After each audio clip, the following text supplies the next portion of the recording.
अस्सलाम वालेकुम एवरीवन। आज हम स्टार्ट करने लगे हैं एक्सरसाइज 4.2 क्लास 11 मैथ की एक्सरसाइज 4.2 चैप्टर नंबर 4 हमने स्टार्ट किया हुआ था। 4.1 हम कर चुके हैं और बहुत ही इजी थी वो, ठीक है। 4.2 आज हम स्टार्ट करेंगे, ठीक है। और इसके अलावा हम चैप्टर नंबर 1, चैप्टर 2, चैप्टर 3 वो भी सारा कवर कर चुके हैं, तो वो भी आप लोग देख सकते हो जाके, मैंने डिस्क्रिप्शन में लिंक दे दिया। उसके साथ साथ फ़िज़िक्स के न्यूमेरिकल सॉल्व्ड उनका भी डिस्क्रिप्शन में लिंक दे दिया, और कंप्यूटर के सारे चैप्टर्स की जो है उसका भी मैंने वो लिंक दे दिया, तो आप वो भी जाके देख सकते हो। अब स्टार्ट करते हैं एक्सरसाइज 4.2। तो देखें, सबसे पहले है इवेलुएट द फॉलोइंग डिटर्मिनेंट्स। इस एक्सरसाइज में हम सीखेंगे कि डिटर्मिनेंट कैसे लेते हैं। बहुत इजी है, एक क्वेश्चन, दो क्वेश्चन अच्छे से समझ लो, यकीन करो बहुत इजी है, आप लोगों को समझ आ जाएगी। अच्छा जी, ये देखें, ये मैट्रिक्स है हमारे पास। इसका डिटर्मिनेंट कैसे लेना है हमने बहुत ध्यान से समझना है, बहुत ईजी है, मेरी बात सुनो। सबसे पहला काम हमने क्या करना है, ये पहली वाली रो को पकड़ना होता है, ठीक है। पहली वाली जो रो होती है ना उसको, सबसे पहले 1 को मैंने लिख लिया 1। ये 1 जब मैंने लिखा ना, तो ठीक है, इस 1 वाले कॉलम को और 1 वाली रो को छोड़ के जो बाकी रह जाते हैं उनको हमने लिख लेना होता है। ये डिटर्मिनेंट का साइन होता है, ये जो लाइन लगी हुई है ना, डिटर्मिनेंट का साइन होता है। मतलब अगर इस पूरे मैट्रिक्स का मैंने डिटर्मिनेंट कैसे लिखना है, लेना है जो 1 है वो बाहर, और 1 वाली कॉलम यानी जो बाहर निकला है ना उसकी कॉलम और उसकी रो छोड़ के जो बाकी बचेंगे ना उनको अंदर लिख लेना। लिख लिया 1 वाले को। अब ये -2 पे आ जाओ, मैंने -2 लिखा। अच्छा, ये माइनस का बाद में बताती हूँ, अभी सिर्फ इतना समझो। मैंने -2 लिखा। अब ये -2 वाली रो और -2 वाला कॉलम छोड़ के बाकी लिख लो। बाकी क्या बचा, 3, -2 और -3 और 2, मैंने ये लिख लिया, ठीक है। फिर आगे वाले बहुत ज़्यादा क्वेश्चंस में हमें डिटर्मिनेंट लेना है, तो अगर अभी समझ लोगे ना इस एक्सरसाइज में, तो नेक्स्ट मैं इतने वो फोकस करके नहीं समझाने लगी, ठीक है। नेक्स्ट मैं बस बताऊँगी कि ये डिटर्मिनेंट लिया मैंने। अच्छा, ये है फिर -4, मैंने -4 बाहर लिख लिया, ठीक है। और -4 वाले कॉलम और रो को छोड़ के पीछे क्या बचा, 3, -2, 3, -2, -1 और 3, -1 और 3। ये होता है डिटर्मिनेंट लेना, और फिर इनको सिंपली सॉल्व करना होता है हमने, ठीक है। अच्छा, अब एक और चीज़ समझना मेरी इधर, मतलब जब भी हम डिटर्मिनेंट लेते हैं ना, पहले वाले के साथ प्लस, फिर माइनस, फिर प्लस, फिर माइनस, फिर प्लस, फिर माइनस, मतलब ऐसे चलता है, यानी प्लस माइनस, ठीक है। तो ये देखो, मैंने 1 के साथ प्लस लगाया, इसके साथ क्या लगाया, माइनस, यानी -2, तो ये वाला -2 था ना, और ये यहाँ आ गया -4 ये वाला था, तो ये आ गया प्लस। अब इसको आगे सॉल्व कैसे करते हैं डिटर्मिनेंट को, वो भी देख लो। ये देखो, +1 ऐसे ही आ जाएगा, ठीक है। अब ये हम ना, जैसे ना ये, अब हमने पता क्या करना है, इसको इससे मल्टीप्लाई, इसको इससे मल्टीप्लाई, और डिटर्मिनेंट में जब मल्टीप्लाई करते हैं तो बीच में साइन आता है माइनस का, ये भी याद रख लो। बस ये 2-3 चीज़ें याद रखने वाली है, ठीक है। और अगर आप लोग सॉल्व करोगे, बार बार प्रैक्टिस करोगे, तो कोई मुश्किल नहीं है, बिल्कुल मुश्किल नहीं है। अब ये देखो, इधर मैंने किया क्या है, मैंने +1 ऐसे लिख लिया, ठीक है। ये मल्टीप्लाई का साइन, क्योंकि ये इनसे मल्टीप्लाई हो रहा है ना, पहले इनको मल्टीप्लाई करूँगी। ये देखो, 2 को -1 से किया तो क्या आ गया, -2। बीच में साइन मैंने बताया क्या लगेगा, माइनस। जब भी डिटर्मिनेंट में मल्टीप्लाई करेंगे बीच में साइन लगेगा माइनस, मैंने माइनस कर दिया। 3 3 और ये माइनस है तो क्या आएगा, -9, तो मैंने -9 अंदर लिख लिया। ये अब माइनस माइनस प्लस हो जाएगा, +2, फिर 3 2 6, और माइनस ये डिटर्मिनेंट वाला माइनस, ठीक है। और -3 को मल्टीप्लाई करोगे जब -2 से, तो +6 आएगा। ये वाला कैलकुलेटर से करना आप लोग, वरना मिस्टेक कर देते हो, ठीक है। तो मैंने लिख लिया 6। अब ये आ जाओ, प्लस माइनस माइनस, यानी -4 बाहर आ गया, और 3 3 से क्या होता है, 9 इधर आ गया। -1 को मल्टीप्लाई करो -2 से, तो माइनस माइनस पॉजिटिव, तो 2, यानी क्या आएगा, 9, ये माइनस डिटर्मिनेंट वाला और 2, ठीक है। अब हम इसको, बाकी ये तो सॉल्व करना इजी है, ये कैलकुलेटर से आप लोग करोगे। देखो, -2 को ये माइनस माइनस प्लस, तो -2 + 9 करोगे तो ये इधर आ जाएगा, ये +2 इधर, 6 - 6 0, क्योंकि ये कट जाएगा, और वैसे भी 6 - 6 0 ही होता है। और -4 9 - 2 7। अब ये 1 को, ये 9 जब -2 + 9 किया तो 7 आया, तो 7 को मैंने 1 से मल्टीप्लाई किया, तो मैंने इधर डायरेक्ट 7 लिख दिया, ठीक है। +2 को 0 से किया तो 0, और 7 4 0 क्या होता है, 28, तो 7 - 28 क्या आएगा आंसर, -21। बस इसको कहते हैं डिटर्मिनेंट लेना। अब आगे कोई 2-3 क्वेश्चंस मैं समझाऊंगी ना आप लोगों को, तो आपको अच्छे से समझ आ जाएगी। अब ये देखो, मेरे पास दूसरा क्वेश्चन है, इसका भी हमने डिटर्मिनेंट लेना है, ठीक है। ये देखो, मेरे पास मैट्रिक्स है, उसमें उन्होंने दे दिया है A + B, A - B, ये सारा। अब सबसे पहले मैं इसको पकड़ूंगी, पहले भी रो को ही पकड़ना होता है, ठीक है। ए प्लस बी बाहर आ गया पॉजिटिव के साथ, क्योंकि वो प्लस और माइनस ऐसे होता है ना। अब इस वाले रो और इस वाले कॉलम को, इस वाले कॉलम और इस वाले रो को छोड़ के पीछे क्या बचा, ए प्लस बी ए लिख लिया, ए माइनस बी और ए प्लस बी लिख लिया, इतना हो गया। अब मैं इसको पकड़ूंगी, माइनस आ गया क्योंकि इधर प्लस था तो इधर minus, minus A minus B. अब इस रो और इस कॉलम को छोड़ के ये बच गया सिर्फ ए और ए माइनस बी और ए माइनस बी और ए प्लस बी, मैंने लिख लिया। अब प्लस ए मैंने इधर लिखा, इस रो और इस कॉलम को छोड़ के ए और ए माइनस बी और ए प्लस बी और ए रह गया। तो ये मैंने बेसिकली इनको अलग अलग कर लिया। अब मैं इनको सॉल्व करूँगी, ये देखो ए प्लस बी ऐसे ही आ जाएगा, ए प्लस बी और ए प्लस बी को मल्टीप्लाई किया तो आ गया a plus B square. Minus आता है जब भी डिटर्मिनेंट लेते हैं बीच में, जब मल्टीप्लाई करते हैं बीच में क्या आता है माइनस, माइनस ए को मल्टीप्लाई करो ए माइनस बी से, तो मैंने लिख लिया A multiply A minus B. अब इसको नीचे वाले स्टेप में जाकर मल्टीप्लाई कर दूँगी, ठीक है। माइनस ए माइनस बी ऐसे ही, ठीक है, ए को ए प्लस बी से किया मैंने ऐसे ही लिख लिया, और माइनस क्योंकि डिटर्मिनेंट में माइनस आता है बीच में, और ए minus B A minus B A minus B का स्क्वायर, ये भी हो गया। प्लस से ऐसे ही ए को ए से किया तो ए स्क्वायर और ए प्लस बी और ए माइनस बी ऐसे लिख लिया। अब नीचे हम फार्मूलाज देखो अप्लाई करेंगे और लगाएंगे, ठीक है। ये ए प्लस बी ऐसे, ए प्लस बी स्क्वायर का फार्मूला क्या होता है, A square plus 2ab plus B square, या आप ऐसे बोल सकते हो कि A square plus B square plus 2ab। तो A square plus B square plus 2ab इधर तक ये आ गया, फिर माइनस ए को ए से मल्टीप्लाई किया तो माइनस ए स्क्वायर, और माइनस को माइनस बी से किया तो माइनस माइनस प्लस ए बी, ये complete. Minus A minus B ऐसे, ए को ए से किया ए स्क्वायर, ए को बी से किया ए बी माइनस ऐसे ही, और ए माइनस बी स्क्वायर का फार्मूला लग गया इधर। अब ए ऐसे ही आ जाएगा और ए स्क्वायर भी ऐसे ही। अब ए plus B A minus B किसका फार्मूला होता है, A square minus B square का, तो मैंने फार्मूला लगा दिया। अब ये नीचे आ जाओ, अब इधर जो जो एक दूसरे से कैंसिल होता है वो मैंने कैंसिल कर दिया, ठीक है। पीछे देखो ए प्लस बी ऐसे, इनमें से क्या बचा, B square plus 2ab plus A B.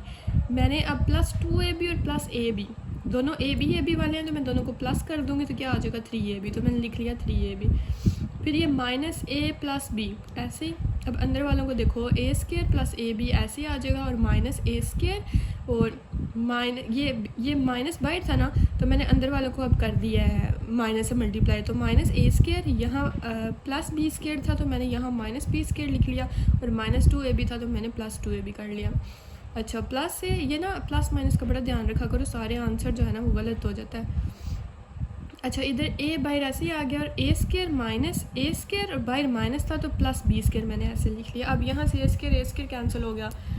अब नीचे देखो, अब मैं ए प्लस बी को मैंने मल्टीप्लाई किया बी स्क्वायर प्लस 3ab से, तो देखो जब ए हुआ बी स्क्वायर से, यानी पहले ए को करूँगी फिर बी को करूँगी ना, तो ए को किया बी स्क्वायर से तो ए बी स्क्वायर, ए को 3 से किया तो हमारे पास नहीं, ए को 3ab से किया तो 3a स्क्वायर बी आ गया। क्यों, ये देखो ना, जब ए को मैंने 3ab से किया तो 3 तो ऐसे ही, ए को ए से ए स्क्वायर और बी भी ऐसे ही। अब बी को बी स्क्वायर से करूँगी तो बी क्यूब आ जाएगा, और बी को 3ab से करूँगी तो 3ab स्क्वायर आ जाएगा। ये इतना, ये वाला इतना कंप्लीट हो गया। अब माइनस ऐसे ही, ए माइनस बी इधर। अब ये देखो ए स्क्वायर, ठीक है, और अच्छा ये ए स्क्वायर ये वाला तो इससे कैंसिल हो गया ना, एक सेकेंड, ये क्यों नहीं चल रही, चलने लग गया, हो गया। ए बी प्लस 2ab क्या होता है 3ab लिख लिया, और माइनस बी स्क्वायर ऐसे प्लस ये कैंसिल हो गया, तो पीछे क्या बचा था ए और बी स्क्वायर, तो ए को मैंने मल्टीप्लाई किया बी स्क्वायर से तो आ गया ए बी स्क्वायर।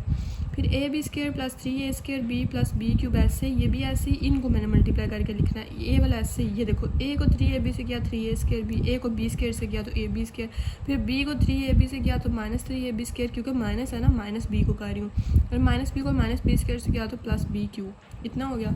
अब मैं इन सब को करूँगी, ये सारे ऐसे ही आ जाएंगे, ये माइनस का साइन है तो बीच वाले प्लस हो जाएंगे, माइनस मतलब प्लस नहीं हो जाएंगे, जो प्लस है वो माइनस, जो माइनस है प्लस, साइन चेंज हो जाएंगे।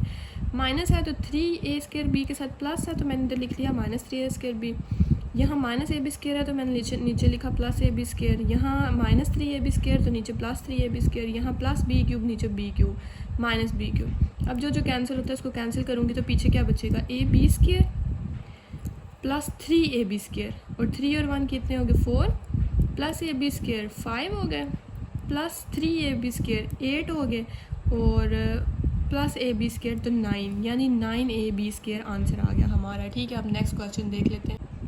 ये है जी हमारा थर्ड पार्ट। देखें सबसे 2x बाहर ये प्लस के साथ, क्योंकि ये प्लस है पहला वाला, ठीक है। इस वाली रो इस वाले कॉलम को छोड़ के पीछे बचा 2y और z, 2y और z लिख लिया, और y और 2z, y और 2z लिख लिया। फिर x है तो इधर प्लस था तो इधर माइनस, माइनस x। अब x वाला रो ये है और कॉलम ये है, तो इन दोनों को छोड़ के ये t बन जाता है। इन दोनों को छोड़ के 1 2 3 4 ये बचे, तो y z ये और ये y और 2z लिख लिया। फिर ये x इसके साथ प्लस आ जाएगा क्योंकि पीछे माइनस था, यानी ऐसे चलता है ना, प्लस माइनस फिर ऐसे। तो इसको और इसको छोड़ के बचा y और z, और क्या बचा 2y और z, मैंने ऐसे लिख लिया। अब 2x ऐसे ही 2y को 2z से मल्टीप्लाई किया तो इसको यहाँ आ गया मेरे पास 4yz, 2 2s आ गया होता 4, और yz को मल्टीप्लाई किया तो yz, ठीक है।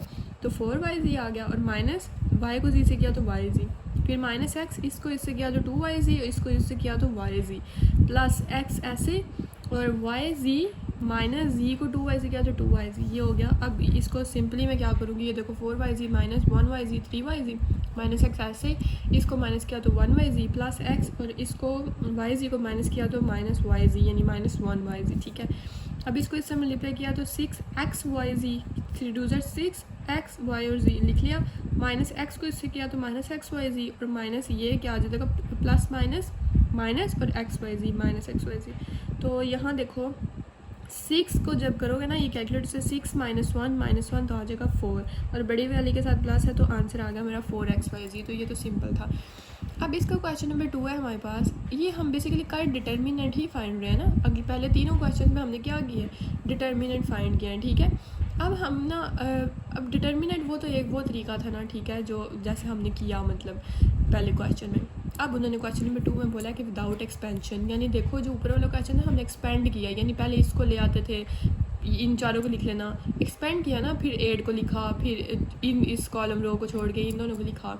अब उन्होंने बोला कि एक्सपेंशन के बगैर ये डिटर्मिनेंट फाइंड करो, ठीक है। तो एक चीज़ याद रखना, मैंने इधर इसीलिए लिखा है कि मैं आप लोगों को बताऊं कि अगर कोई भी 2 रो या 2 कॉलम सेम हो या इक्वल हो, ठीक है, तो डिटर्मिनेंट उनका 0 होता है। ये देखो मतलब अगर कोई भी 2 कॉलम या ऐसे कर लो 2 रो अगर सेम होते तो उनका डिटर्मिनेंट क्या होता है 0। यानी देखो इधर 2 3 5 और 2 3 5 2 कॉलम सेम है ना, ठीक है, तो इनका डिटर्मिनेंट क्या है 0। इसी तरह अगर मैं इधर 1 2 3 0 3 2 5 और 1 2 3, तो ये देखो 2 रोज़ एक जैसी हैं, इनका मतलब इसका डिटर्मिनेंट क्या है 0, ठीक है।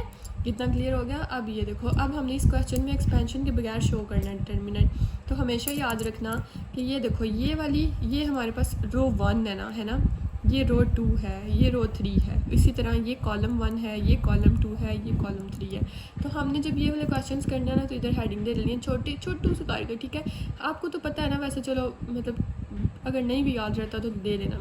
ये कॉलम 1 तो मैंने लिख लिया C1, ये कॉलम 2 मैंने लिख लिया C2, ये कॉलम 3 मैंने लिख लिया C3, ये रो 1 R1, ये रो 2 R2, ये रो 3 R3 इज़ इक्वल टू 0। अब वो बोल रहे हैं प्रूव करें कि ये जो है इज़ इक्वल टू 0 है। अब मैं क्या करूँगी, मैंने अब कोशिश करनी है कि मैं कोई से 2 कॉलम या कोई सी 2 रोज़ को सेम बना दूँ, क्योंकि तब ही डिटर्मिनेंट 0 के इक्वल होता है जब कोई सी 2 इक्वल होती हैं, एक दूसरे के सेम होती हैं, ठीक है, एक जैसी होती हैं। तो मैं इक्वल 0 के करने के लिए इनको क्या करूँगी, इनका वो एक्सपेंशन के बगैर उन्होंने बोला, ठीक है, कोई से 2 कॉलम या 2 रोज़ को सेम कर लूँगी। तो देखो मैंने क्या किया C2 माइनस C1। अब मैंने देखा कि जब 9 माइनस 8 होगा, ठीक है, वो 8 माइनस 7 होगा तो वो क्या होगा 1, 6 माइनस 5 क्या होगा 1, 3 माइनस 2 क्या होगा 1, ठीक है। तो ये आप लोगों ने ना खुद दिमाग लगाना है, ठीक है, ये ना वो कॉन्सेप्ट मतलब जैसे आप करते जाओगे वैसे क्वेश्चन होता जाएगा, लेकिन आप लोगों को पता होना चाहिए करना क्या है, ठीक है। अब C2 माइनस C1 हमेशा याद रखना। अब देखो C2 लिखा हुआ है ना, वो बोल रहे हैं कि C2 में से माइनस करो C1, ठीक है, और C जो पहला वाला लिखा होगा ना C2 ऑपरेशन उस पर अप्लाई होगा, यानी C2 माइनस C1। जब मैं C2 में से C1 माइनस करूँगी ना तो आंसर जो आएगा वो C2 में मैं लिखूँगी, ठीक है। तो अब देखो C2 को माइनस करना है तो 8 माइनस 7 ये 1 मैंने C2 में चेंजिंग किया है, 6 माइनस 5 1, 3 माइनस 2 1, ये आ गई मेरे पास, ठीक है। यानी C2 माइनस C1 करने से बाकी ऐसे सेम आ जाएगा, C1 भी और C3 भी, ठीक है। अब नेक्स्ट इधर आ जाओ, ये आ गया। अब मैं सोच रही हूँ एक तो 1 1 आ गया। अब मैं किसी और को भी 1 1 बना देती हूँ कि वो डिटर्मिनेंट फिर ये शो हो जाएगा कि इक्वल है 0 के। तो मैंने क्या किया, मैंने C3 माइनस C2 किया, क्योंकि ये देखो मैंने फोकस किया कि 9 माइनस 7 क्या होता है 1, और नहीं ये C3 माइनस C2, 9 माइनस 8 क्या होता है 1, 7 माइनस 6 1, 4 माइनस 3 1। तो मैंने C3 माइनस C2 किया, ठीक है, ये साथ लिखने होते हैं वरना मार्क्स नहीं मिलते। और C3 है जो, यानी इस पे ऑपरेशन अप्लाई होगा, जो वैल्यू आएगी वो इसमें हम लिखेंगे। तो 9 माइनस 8 1, 7 माइनस 6 1, 4 माइनस 3 1। तो ये आंसर आ गया हमारा, ठीक है। यानी अब C2, ये C2 है ना, ये C2 इक्वल है C3 के, तो मतलब is equal to 0, determinant is equal to 0। तो ये हो गया प्रूव, ठीक है। अब नेक्स्ट देखते हैं। ये देखें जी, इसका ये हमारे पास सेकंड पार्ट है, वही C1 C2 C3, इनको हेडिंग्स दे लो, R1 R2 R3 दे ली। अब हमारे पास सबसे पहले हम क्या करेंगे, C1 माइनस C2 करेंगे, यानी जो आंसर आएगा वो मैं C1 पहले लिखा हुआ ना, यानी C1 में लिखूँगी, और C1 माइनस C2 यानी 5 minus 6 minus 1, 2 minus 2 0, 2 minus 8, 2 minus 8 क्या होता है। अच्छा जी, ये देखें, जब मैंने 8 यानी C1 माइनस C2 है ना, तो 2 1 माइनस, तो ये क्या है -8, तो 2 1 जब 2 माइनस -8 होगा तो माइनस माइनस प्लस, तो 2 प्लस 8 क्या हो जाएगा 10, ठीक है। तो ये सारा मैंने C1 पे अप्लाई कर दिया, ठीक है। अब मैंने ये देखो मेरे पास ये आ गया मैट्रिक्स, ठीक है।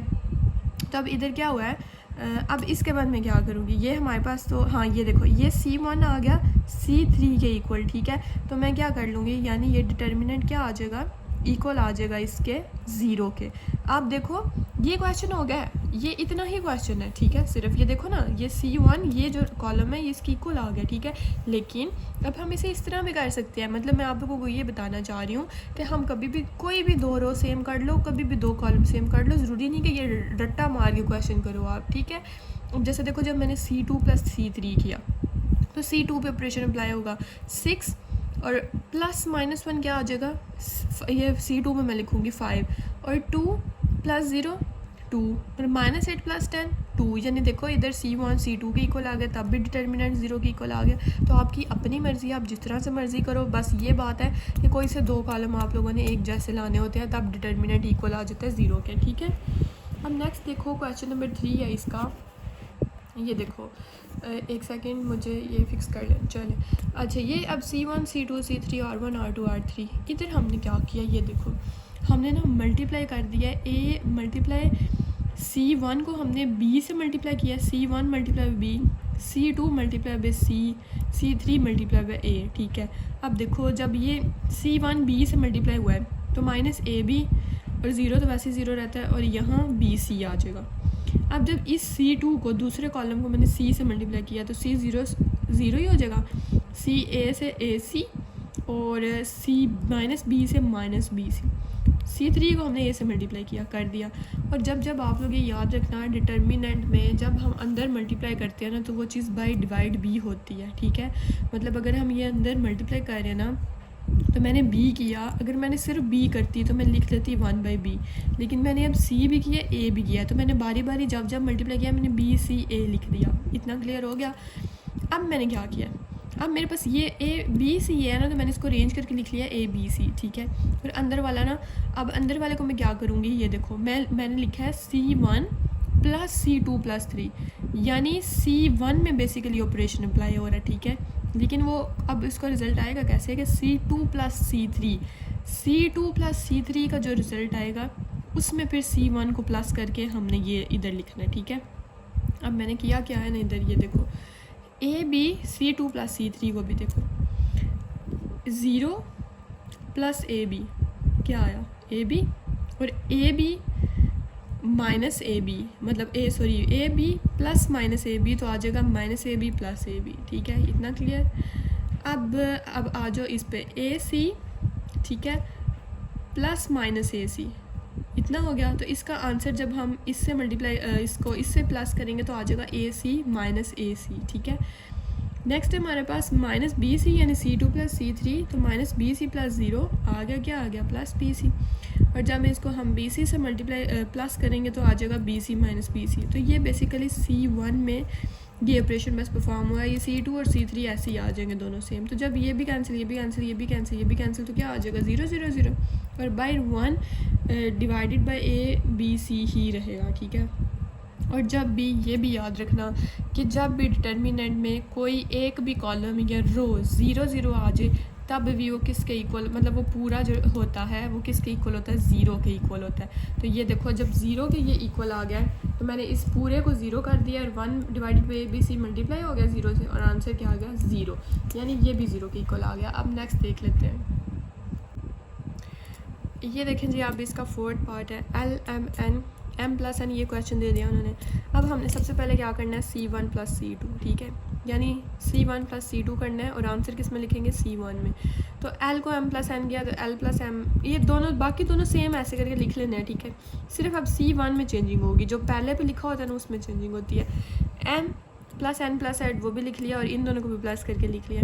अब हमने ये देखो इनमें से कॉमन क्या आ रहा है, हमने L plus M plus N हमने C1 में से कॉमन ले लिया। ये देखो C1 पूरे C1 में ये चीज़ कॉमन आ रही है ना, तो मैंने L plus M plus N common ले लिया फ्रॉम C1। तो जब मैंने ये कॉमन लिया तो अंदर क्या आ गया 1 1 1, और इधर तो वैसे ही 1 1 था ना, ठीक है। तो ये देखो जब दो कॉलम या दो रोज एक दूसरे के सेम ही आ जाए तो वो डिटर्मिनेंट किसके इक्वल होता है 0। तो C1 अगर इज़ इक्वल टू है C3 के, तो ये क्या आ गया 0। L plus M plus N को 0 से मल्टीप्लाई करूँगी तो आंसर क्या आ जाएगा 0, ठीक है। अब हम देख लेते हैं इसका फिफ्थ पार्ट।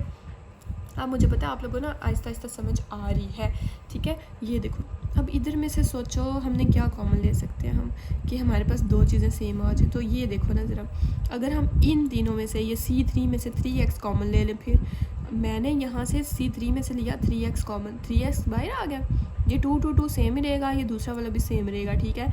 C3 में से मैंने कॉमन ले लिया 3x, तो यहाँ से जब लिया पीछे क्या बचे 1, यहाँ से 3x लिया पीछे क्या बचे 3, यहाँ से 3x कॉमन लिया तो 3 5 ज़र यानी 15, यहाँ 5 आ गया। तो ये देखो C1 नहीं, ये मैंने गलत लिख दिया है, इधर C2 आता है, C2 इक्वल आ गया C3 के, ठीक है। तो ये हमारे पास पूरा का पूरा जब इक्वल आ गया तो ये 0 हो गया, तो 3x को मल्टीप्लाई कर दूंगी 0 से तो आंसर आ जाएगा 0। अब ये नीचे वाला क्वेश्चन देखो, ये मैंने क्वेश्चन इधर लिख दिया, सॉल्व आगे किया है। इसका 6th पार्ट है कि BCCA ABC ये सारा, ठीक है। तो यहाँ हमने देखो वो मैंने अब बोला क्या है, पीछे वो याद हमने क्वेश्चन किया था तो हमने ना उसमें वो मल्टीप्लाई किया था पता नहीं BC के साथ, ये पीछे अभी थर्ड पार्ट आई थिंक करके आया है। अब हमने ना उधर हमने कॉलम को मल्टीप्लाई किया था, अब हम रोज़ को मल्टीप्लाई कर रहे हैं, ठीक है। अब मैं R1 को मल्टीप्लाई करूँगी A से, ठीक है, R2 को मल्टीप्लाई करूँगी B से, और R3 को मल्टीप्लाई करूँगी C से। अब इनको मल्टीप्लाई जब देखो R1 को A से मल्टीप्लाई किया, इधर आ जाएगा ABC, इधर आ जाएगा A², इधर आ जाएगा A³। अब मैं ये आपको ना नेक्स्ट पेज पे जाके दिखाती हूँ, एक सेकेंड। ये देखो बेसिकली हम ये मल्टीप्लाई किया कि वो हमने वो आपको पता है पीछे क्वेश्चन में ना इज़ इक्वल टू आगे लिखा हुआ था, यानी हमने लेफ्ट साइड इक्वल करनी थी राइट हैंड साइड के, ठीक है। और जब हम ये देखो वही बात ना ABC A² A³, तो जब हम इधर मल्टीप्लाई करते हैं तो मैंने आप लोगों को बताया था, याद रखना कि बाई डिवाइड भी होता है सेम, ठीक है। तो ये देखो मल्टीप्लाई करके मेरे पास ये आंसर आ गया। अब मैं C1 में से क्या लेने लगी हूँ, मैं C1 में से कॉमन लेने लगी हूँ ABC। तो जब मैंने ABC कॉमन लिया, ये 1/ABC तो ऐसे ही आ जाएगा, ये जब मैंने ये वाला ABC कॉमन लिया तो ये इसके साथ आ जाएगा, बीच में जब ये कॉमन ले लिया ये 1 1 बचा और ये दोनों सेम मैंने ऐसे लिख दिए। तो ये left hand side is equal to left hand side आ गई, क्योंकि ये तो कैंसिल हो जाएंगे, तो यही उन्होंने क्वेश्चन में दी हुई थे, तो ये प्रूव हो गया। ये था क्वेश्चन नंबर 2, नहायत ईजी था। अब हम कर लेते हैं क्वेश्चन नंबर 3। उन्होंने बोला using property of determinant show करें, प्रॉपर्टीज़ ऑफ डिटर्मिनेंट उन्होंने बोला है वो उसके अकॉर्डिंग शो करें कि ये जो है ना ये इक्वल है इसके, इसको सॉल्व करना है और इसके इक्वल लाना है, ठीक है। तो मैं इसके साथ क्या करूं कि आंसर मेरा इस तरह आ जाए। तो सबसे पहले तो ज़रा थोड़ा सा ध्यान दो, ये 5 25 25 को अगर मैं इसमें से 5 कॉमन ले लूँ तो मैंने लिखा लेफ्ट हैंड साइड को सॉल्व करने लगी हूँ, टेकिंग कॉमन 5 फ्रॉम C2, इसमें से 5 बाहर निकाल लिया, ये बाकी ऐसे ही रहेगा 3 5 7 इधर और ये 0 10 1 इधर। अब 5 इधर से कॉमन लिया 1 आ गया, इधर से लिया ये 5 और 5 आ गया, ठीक है। अब मैं फिर इधर ध्यान दे रही हूँ, अब मैं इसको और इसको देख रही हूँ, कि मैं क्या करूँ। ये देखो 310 310 ये तो सेम, 751 751 ये तो सेम। यानी अब मैं इसमें से क्या कॉमन लूँ, ये 5 5 10 में से तो मेरे पास 1 1 2 आ जाए। तो अब और बाहर भी मुझे 25 चाहिए, तो देखो ये तो कॉमन सेंस है कि अगर मैं 5 कॉमन ले लूँ तो मेरे पास ये आ जाएगा। तो मैंने 5 कॉमन ले लिया तो 5 बाहर आ गया कॉमन जो मैंने लिया, ठीक है। और बीच में ये 3 5 ये जो R2 में से मैंने कॉमन लिया, ठीक है, क्योंकि वो चेंज था। तो यहाँ से लिया तो 1, यहाँ से लिया तो 1 और यहाँ से लिया तो 2, तो बाकी सारा सेम। तो 5 5 से 25। तो ये देखो left hand side is equal to right hand side. अब इसका सेकेंड पार्ट देख लेते हैं, वो देख लें, वो भी इजी है कि ये जो है इसको इक्वल करना है इसके। तो अब मैं इसमें क्या करूँ कि इसके इक्वल आ जाए। अब ये थोड़ा सोचें हाँ खुद। तो मैं क्या करूँगी, मैं R2 को प्लस करूँगी R3 में, ठीक है। मतलब उसको R1 में प्लस करके तो रिजल्ट मेरा R1 का आएगा। मतलब मैं बोल क्या रही हूँ, ये देखो ये R2 है, ये R3 है, ये R1 है, ठीक है। रिज़ल्ट मैंने R1 में लगाना है क्योंकि सबसे पहले वो लिखते हैं हम, ठीक है। R1 प्लस R1 में प्लस करो R2 प्लस R3, तो A प्लस A 2 है, तो 2A को प्लस करो A प्लस 6 में, तो यानी आ जाएगा 3A प्लस X, तो 3A प्लस X आ गया। देखा, यही मैं बोल रही थी। फिर वो बोल रहे हैं R2 प्लस R3 फिर प्लस R1, ठीक है। तो अब हम इसको क्या करेंगे, ये देखो A, ठीक है, प्लस A प्लस एक्स क्या आ जाएगा 2A प्लस एक्स और प्लस A तो 3A प्लस एक्स, तो ये देखो आ गया 3A प्लस एक्स। इसी तरह फिर इधर आगे मल्टीप्लाई करेंगे R2 प्लस R3, तो R2 plus R3, A plus x क्या होता है 2A प्लस एक्स, और फिर R1 में प्लस करो और A, तो यानी आ जाएगा 3A प्लस एक्स।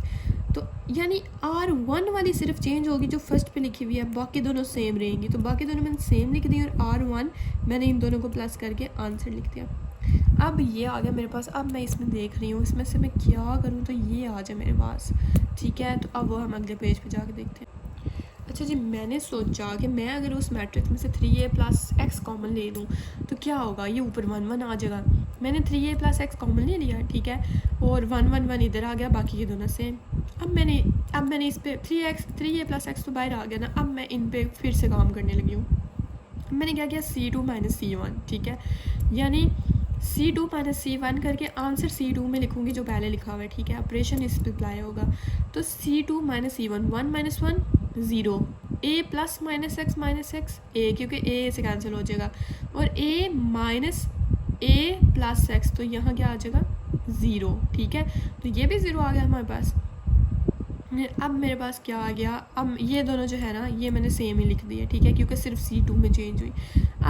अब फिर ये मैट्रिक्स आ गया, ठीक है। अब मैंने C3 में चेंजिंग करनी है, यानी ये 3A प्लस एक्स ऐसे ही। अब 3A माइनस C1, ठीक है, तो C3 minus C1, C3 minus C1 answer किस में आएगा, इसमें। तो 1 minus 1 0, A minus A 0, A plus x minus A x, क्योंकि A जब माइनस A हो जाएगा तो एक दूसरे से कैंसिल हो जाएंगे, क्या आ गया एक्स। अब मेरे पास ये आंसर आ गया, ठीक है। अब मैंने क्या करना है, अब मैंने करना है एक्सपेंड, किससे, आंसर बनाने के लिए, बेसिकली ये आंसर बनाने के लिए, ठीक है। ये जो लेफ्ट राइट हैंड साइड है ये प्रूव करनी है ना, ठीक है। तो x के 3A प्लस एक्स बनाने के लिए मैं क्या करूँगी, इससे R1 को एक्सपेंड करूँगी। R1 को एक्सपेंड करने का क्या मतलब है, जैसे हमने डिटर्मिनेंट नहीं था लिया, वैसे डिटर्मिनेंट जब लेते हैं ना, इसका सिंपल तरीका यही होता है कि हम ये पहले R1 को ही एक्सपेंड करते हैं, ठीक है। हम R2 को भी कर सकते हैं कि वो ऐसे होगा ना, पहले हम A ले लेंगे, ठीक है, तो ये वाला छूट जाएगा, तो ये आ जाएगा, ठीक है। फिर हम X लेंगे तो ये छूट जाएगा, ये आ जाएगा। बात सेम ही होती है, लेकिन कभी कभी हमें करना पड़ता है कि हम R2 को एक्सपेंड करें, ऐसे कर लें। लेकिन इधर मैं क्या कर रही हूँ, हम R1 को एक्सपेंड कर रही हूँ। और एक्सपेंड करने का मतलब है कि मैंने ये डिटर्मिनेंट लेना है R1 को एक्सपेंड करते हुए, यानी ये पहले वाले रो में बारी बारी बाहर निकालना है 1 0 और 0 को, ठीक है। 3A प्लस एक्स ऐसे ही आ गया। अब मैं इनको इसका डिटर्मिनेंट लेने लगी हूँ, यानी एक्सपेंड करने लगी हूँ। 1 इधर ही, ये वाला कॉलम और ये वाला कॉलम, ये वाली रो छोड़ के x 0 0 x बचा मैंने लिख लिया। फिर माइनस 0, क्योंकि ये प्लस 1 था, ये माइनस 0 डिटर्मिनेंट का रूल है, माइनस 0 आ गया। फिर इसको और इसको छोड़ के a और 0 x, तो a 0 x, फिर प्लस 0 आ गया, ठीक है। तो इसको और इसको छोड़ के a और x 0, a और x 0 मैंने लिख लिया। अब इनको मल्टीप्लाई करूँगी सिंपली, तो ये तो 0 से मल्टीप्लाई हो गया, सीधा ही मैंने 0 लिख दिया ना, ये तो कॉमन सेंस है। तो इसको रह गया एक्स को एक्स के साथ एक्स स्क्वायर और माइनस 0, यानी सिर्फ एक्स स्क्वायर ही बचा 1 से मल्टीप्लाई हो गया। तो मैं सिंपली लिख लूँगी 3a + x एक्स स्क्वायर। तो मेरे पास देखो राइट हैंड साइड आ गई है। मैं एक्स स्क्वायर को पहले लिख लूँगी, तो left hand side is equal to right hand side. अब इसका थर्ड पार्ट कर लेते हैं हम।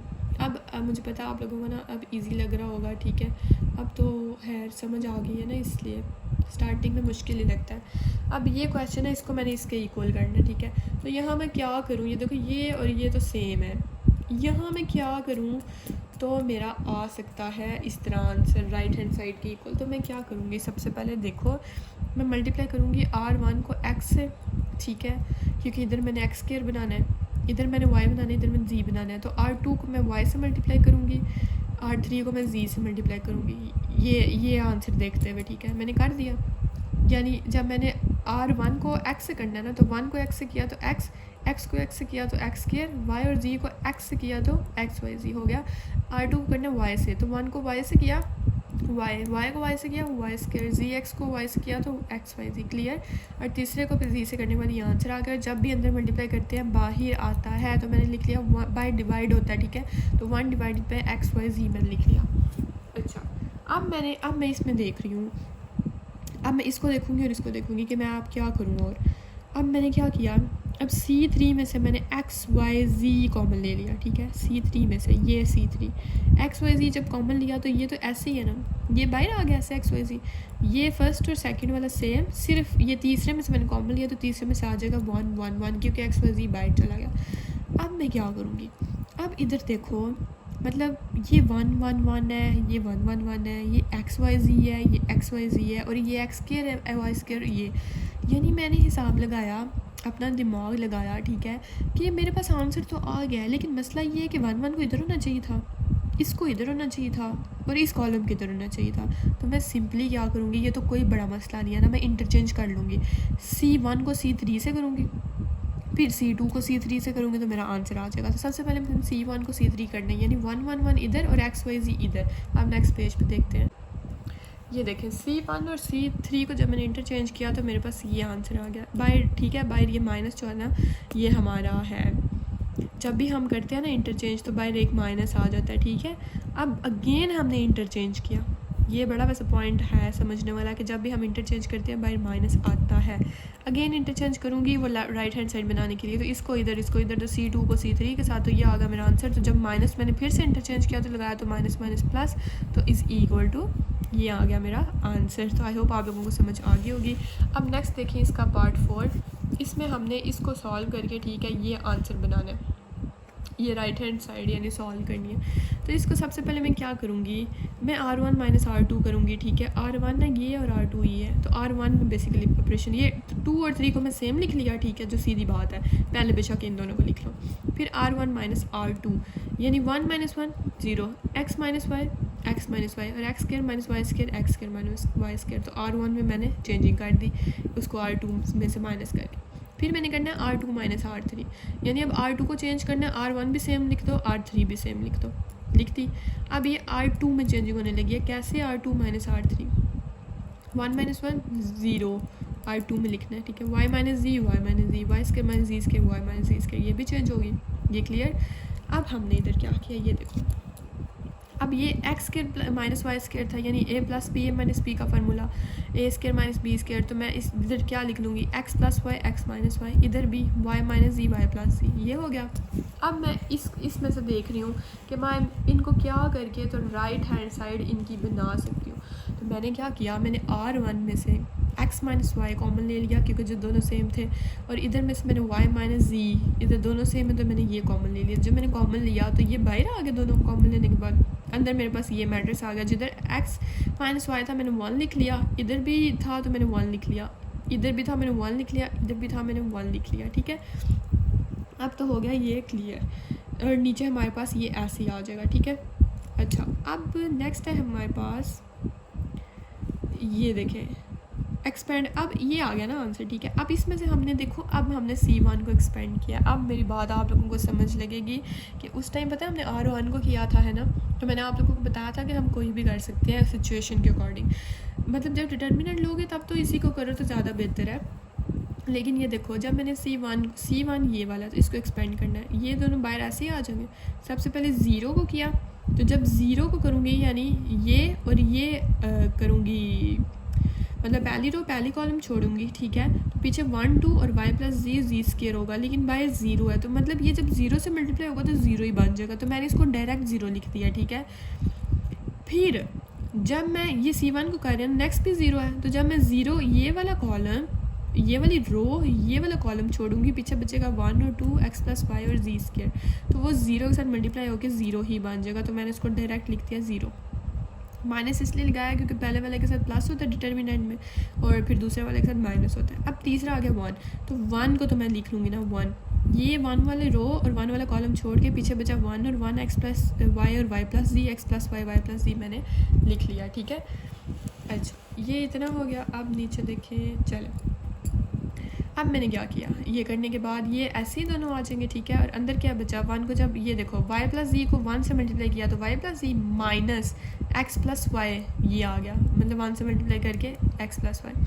तो यहाँ माइनस है तो नीचे इसका साइन चेंज हो जाएगा, यानी प्लस x था तो माइनस x, ये प्लस y था तो माइनस y, तो ये y इससे कैंसिल हो जाएगा माइनस y से, ठीक है। और पीछे क्या बचा, x minus Y, y minus G, और यहाँ क्या बचा, z माइनस x। तो ये देखो मेरे पास ये आंसर आ गया, राइट हैंड साइड हमारे पास क्या थी, यही थी, तो प्रूव हो गया कि left hand side is equal to, नहीं बस इतना कि equal to right hand side, prove, ठीक है। अब नेक्स्ट क्वेश्चन देख लेते हैं। अब है जी हमारे पास पार्ट नंबर 5, उसका भी सेम, इसको जो है वो इसके इक्वल करना है। सबसे पहले मैं क्या करूँगी, C1 माइनस C2, ठीक है, यानी C1 माइनस C2 करूँगी तो क्या आ जाएगा 1 माइनस a प्लस 1, तो माइनस 1 प्लस 1 सिंपली क्या बचेगा हमारे पास, C1 में हम लिखेंगे ना, तो मेरे पास क्या बचेगा, ओहो C1, ये C1 है, ये C2 है, तो ये इसको ऐसे मैं रो को कर रही हूँ, सॉरी, C1 माइनस C2, ठीक है। तो 1 माइनस 1 क्या बचेगा, 0, और चेंजिंग किस में होनी है, C1 में। दूसरा ही बेशक C2 C3 पहले ही सेम लिख लो ना, कंफ्यूज ना हो, ठीक है। सिर्फ C1 माइनस C2 करके आंसर लिखना है C1 में, चेंजिंग किस में होनी है, C1 में। तो मैंने ये इसको माइनस करके ये मैंने आंसर लिख लिया, ठीक है। जब मैंने a प्लस 1 और माइनस बी प्लस 1 किया तो मेरे पास आ गया a माइनस बी। जब मैंने इन दोनों को माइनस किया तो मेरे पास आ गया a minus B, a plus B plus 2, ठीक है। ये आप लोग बेशक रफ में करके देख लेना, और हमेशा ये रफ ही करना, नीट में गंद नहीं मचाना, ठीक है, वरना एग्जामिनर नंबर नहीं देता। और ये बेशक आप लोग करके देख लेना, ये आंसर ऐसे ही आते हैं सेम, ठीक है, माइनस करके देख लेना। अच्छा अब ये देखो, अब मैं इधर क्या करूँगी कि अब मैं ये हो गया मेरे पास, ठीक है। अब मैं C2 माइनस C3 करूँगी, अब मैं C2 में चेंजिंग करूँगी, ठीक है, इस वाले में। बाकी C1 भी सेम लिख लो, C3 भी सेम लिख लो।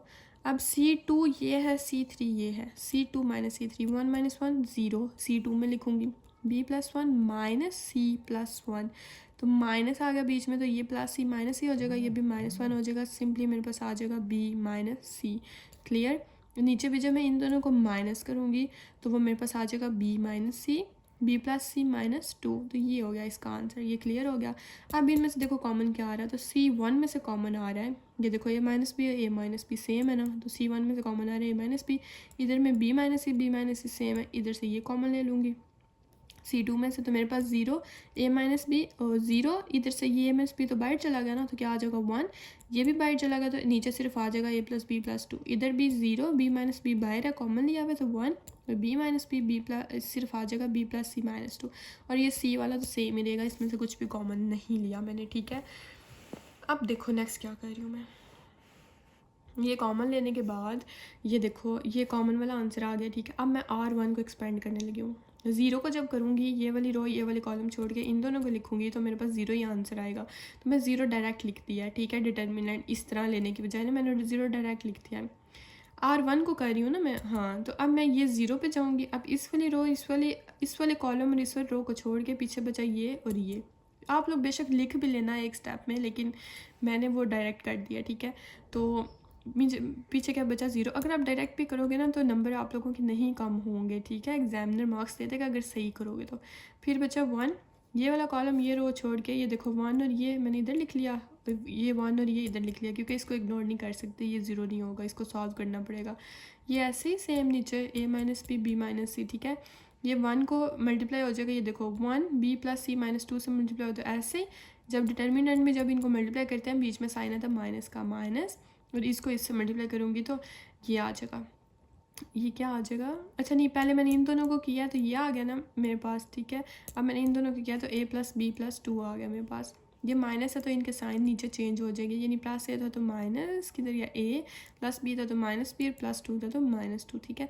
ये जो जो एक दूसरे से कैंसिल होते हैं कैंसिल हो जाएंगे, पीछे सिर्फ ये इधर से बचा क्या, ये c बचा और a बचा, तो मैं लिख लूँगी c - a। और यहाँ ये देखो ये देखो ये देखो देखो ये प्लस से नहीं आता, ये माइनस था ना बाय साइन, तो यहाँ आता है -a, ठीक है। तो c - a, तो मेरे पास क्या आ गया, c - a, यानी आंसर आ गया a - b, b - a, c - a। तो यही राइट हैंड साइड उन्होंने दी हुई थी, तो ये प्रूव हो गया। अब हम इसका 6 पार्ट देख लेते हैं, और 6 पार्ट हमारे पास क्या है कि a² + b² b² और ये इस इक्वल इसके इक्वल करना है। तो सबसे पहले मैं लेफ्ट हैंड साइड को इक्वल ले लेती हूँ और ये रो 1 को एक्सपेंड करूँगी, इसको इधर लिखा, इस वाले रो इस वाले कॉलम को छोड़ के बीच में ये दोनों लिख लिए। फिर c² लिखा, साथ माइनस क्यों है कि डिटर्मिनेंट का रूल है कि प्लस माइनस, ठीक है। c² के साथ आगे कि दूसरे वाला, तो इसके साथ आ गया -c²। इस वाले रो और इस वाले कॉलम को छोड़ के पीछे बचा a² b² लिख लिया और a² c² + a² लिख लिया। फिर c² + c², इस वाले कॉलम इस रो को छोड़ के ये दोनों मैंने लिख लिए। अब ये ऐसे ही इन दोनों को एक दूसरे से मल्टीप्लाई करके माइनस इन दोनों को एक दूसरे से मल्टीप्लाई करके, तो मैंने ये लिख लिया क्योंकि b² + c², ठीक है। और ये मैंने इनको किया मल्टीप्लाई इसके साथ, ठीक है, c² + a², ये मल्टीप्लाई हो गए माइनस बीच में a² को मल्टीप्लाई किया b² से, तो a² b² आ गया। अब नेक्स्ट -c² ऐसे ही, ठीक है, a² को c² + a² से मल्टीप्लाई किया तो ये ऐसे लिख लूँगी ना, a² को मल्टीप्लाई इससे माइनस बीच में a² b² ऐसे, c² ऐसे ही a² b² को मल्टीप्लाई किया तो ये -b² को इससे किया, तो ये अब नेक्स्ट पेज पे जाके इनको फर्दर मल्टीप्लाई करते हैं।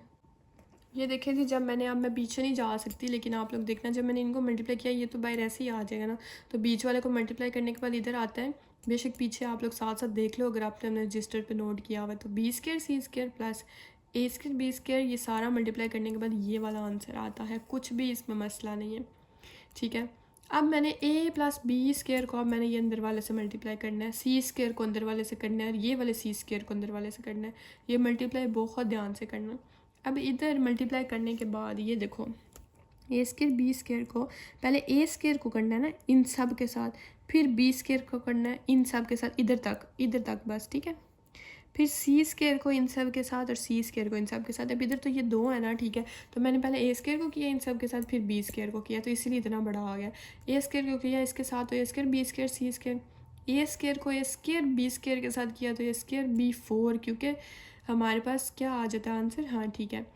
फिर हमने a² को c4 से किया तो मेरे पास क्या आ गया, a4 c2, ठीक है। फिर हमारे पास a² को a² c2 से किया तो क्या आ गया, मतलब इनको ना मैंने मल्टीप्लाई करने के बाद ये अरेंज करके भी लिख लिया है, ठीक है।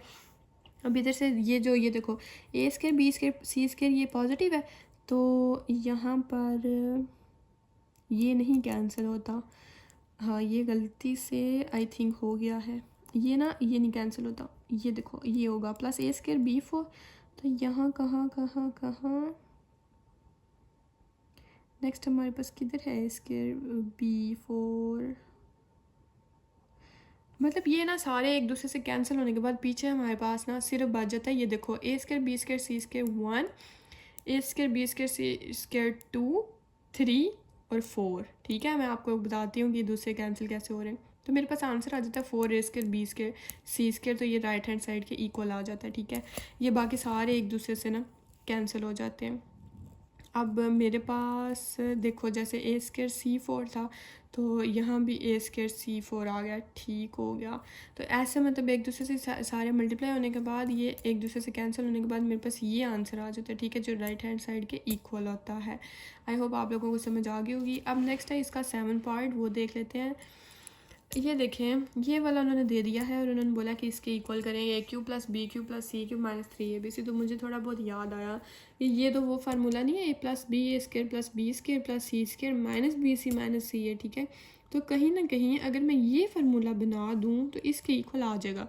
तो अब मैंने करना क्या है, अब मैंने इस क्वेश्चन को अपने दिमाग में बिठा लेना है और मैंने सोचना है कि अगर मैं इसको इसके कर दूँ इक्वल तो ये डायरेक्टली इनडायरेक्टली जो भी ये इस आंसर के इक्वल आ जाएगा, ठीक है। तो अब मैं करने क्या लगी हूँ, अब मैं इसके साथ कुछ ऐसा करूँगी कि ये आंसर आए, ठीक है।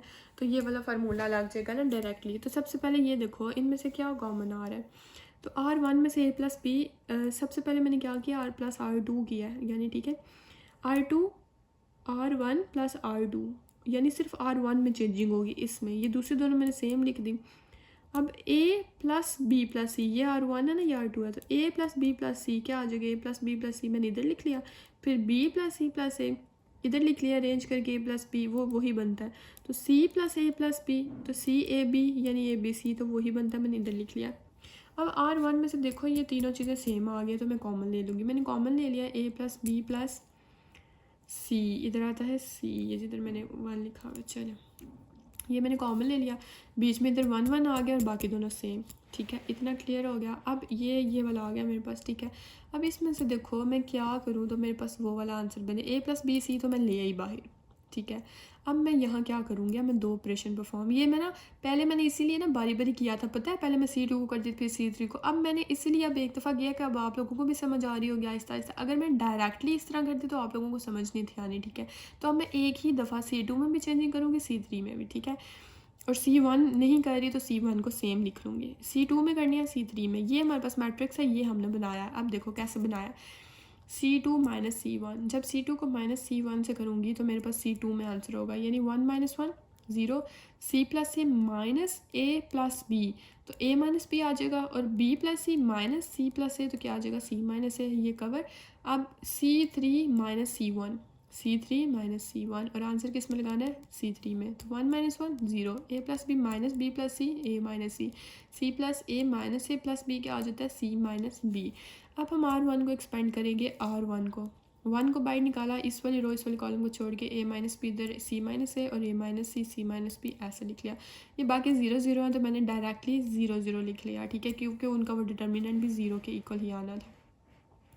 अब देखो मैं क्या करने लगी हूँ, ये हो गया मेरे पास, किधर तक हमने कर लिया है, ये वाला ना, हाँ ये कर लिया, और हाँ ये R1 को एक्सपेंड भी कर लिया। अब A+B+C ऐसे ही आ जाएगा, 1 को इससे ये दोनों एक दूसरे, ये 1 तो मल्टीप्लाई वैसे ही 1 ही होता है ना, A-B को मल्टीप्लाई किया इससे, A-B मल्टीप्लाई C-B, इन दोनों में माइनस बीच में आता है, डिटर्मिनेंट में माइनस A- C लिख लिया।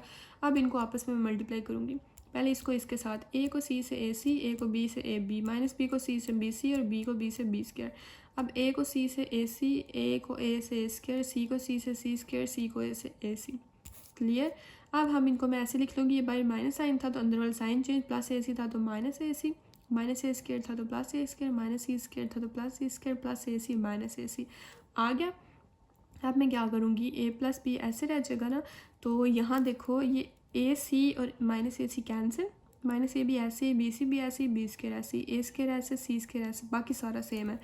अब मैं क्या करूँगी, अब मैं इनको अरेंज करके लिख लूँगी, यानी A square B square C square को पहले, इन तीनों को पहले, फिर AB को, फिर BC को, फिर AC को, तो ये आ गया। तो ये मैंने देखा, ये देखो ये मैंने बना लिया ना, ये सेम, ठीक है, ये देखो ये, तो ये फार्मूला किसके इक्वल होता है, A³ + B³ + C³ minus 3ABC, तो यही थी हमारे पास राइट हैंड साइड। तो मैं ये करने में कामयाब हो गई हूँ, तो लेफ्ट हैंड साइड आ गई है राइट हैंड साइड के इक्वल। अब नेक्स्ट देखते हैं, ये है जी इसका 8th पार्ट, ठीक है, इसको हमने इसके इक्वल करना है। तो सिंपली मैं क्या करूँगी, R1 में चेंजिंग करूँगी, R1 + R2 + R3, ठीक है, यानी पहले ये R1 R2 R3 है ना, तो सिर्फ R1 में चेंजिंग होगी, ठीक है। तो ये मैं R2 R3 ऐसे सेम लिख लूँगी। अब R1 में चेंजिंग कैसे करनी है कि पहले R2 और R3 को प्लस करना है, यानी B+C, फिर उसको R1 में प्लस करना है और R1 का आंसर लिख देना, तो B+C + A+T, तो ये B+C + A+T को अरेंज करके मैंने लिख दिया। तो ये बेशक ना साथ ना एक रफ पेज रख लेना ना, तो देखो पता है क्या करना, ऐसे लिखना R1 और क्या लिखा हुआ है प्लस R2 + R3, ठीक है। तो ऐसे लिख लेना कि R2 R3, R2 ऐसे लिख लेना, मैं तरीका बताने लगी हूँ, R2 B+T और B, और R3 क्या है C+T, तो R2 + R3, पहले इनका आंसर लिख लेना, इधर क्या आ गया B+T, इधर B+T + C और इधर B+C + T, ठीक है, ऐसे।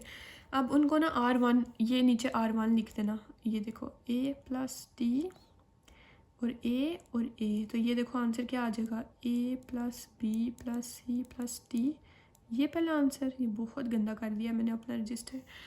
अच्छा, A plus B plus C plus T इधर लिख लेना, जो ये देखो ये आ गया ये, और यहाँ A plus B plus C T भी इधर आ गया, ठीक है। ये बहुत गंदा हो गया ना मेरा, देखा मैं इसीलिए रफ वर्क इधर नहीं करती, लेकिन आप लोगों को तरीका बता दिया कि कैसे आप लोगों ने इधर गंद नहीं मचाना, ठीक है। अब ये आ गया, अब ये देखो ये तो सेम आ गए, तो मैं कॉमन ले लूँगी, कॉमन लिए बाहर आ गए, पीछे क्या बचा 1 1 1।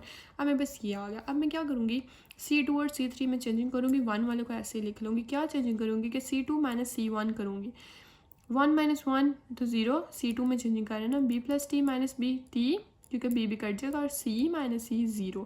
फिर मैं C3 और माइनस C1 भी इसी में कर दूँगी, ठीक है।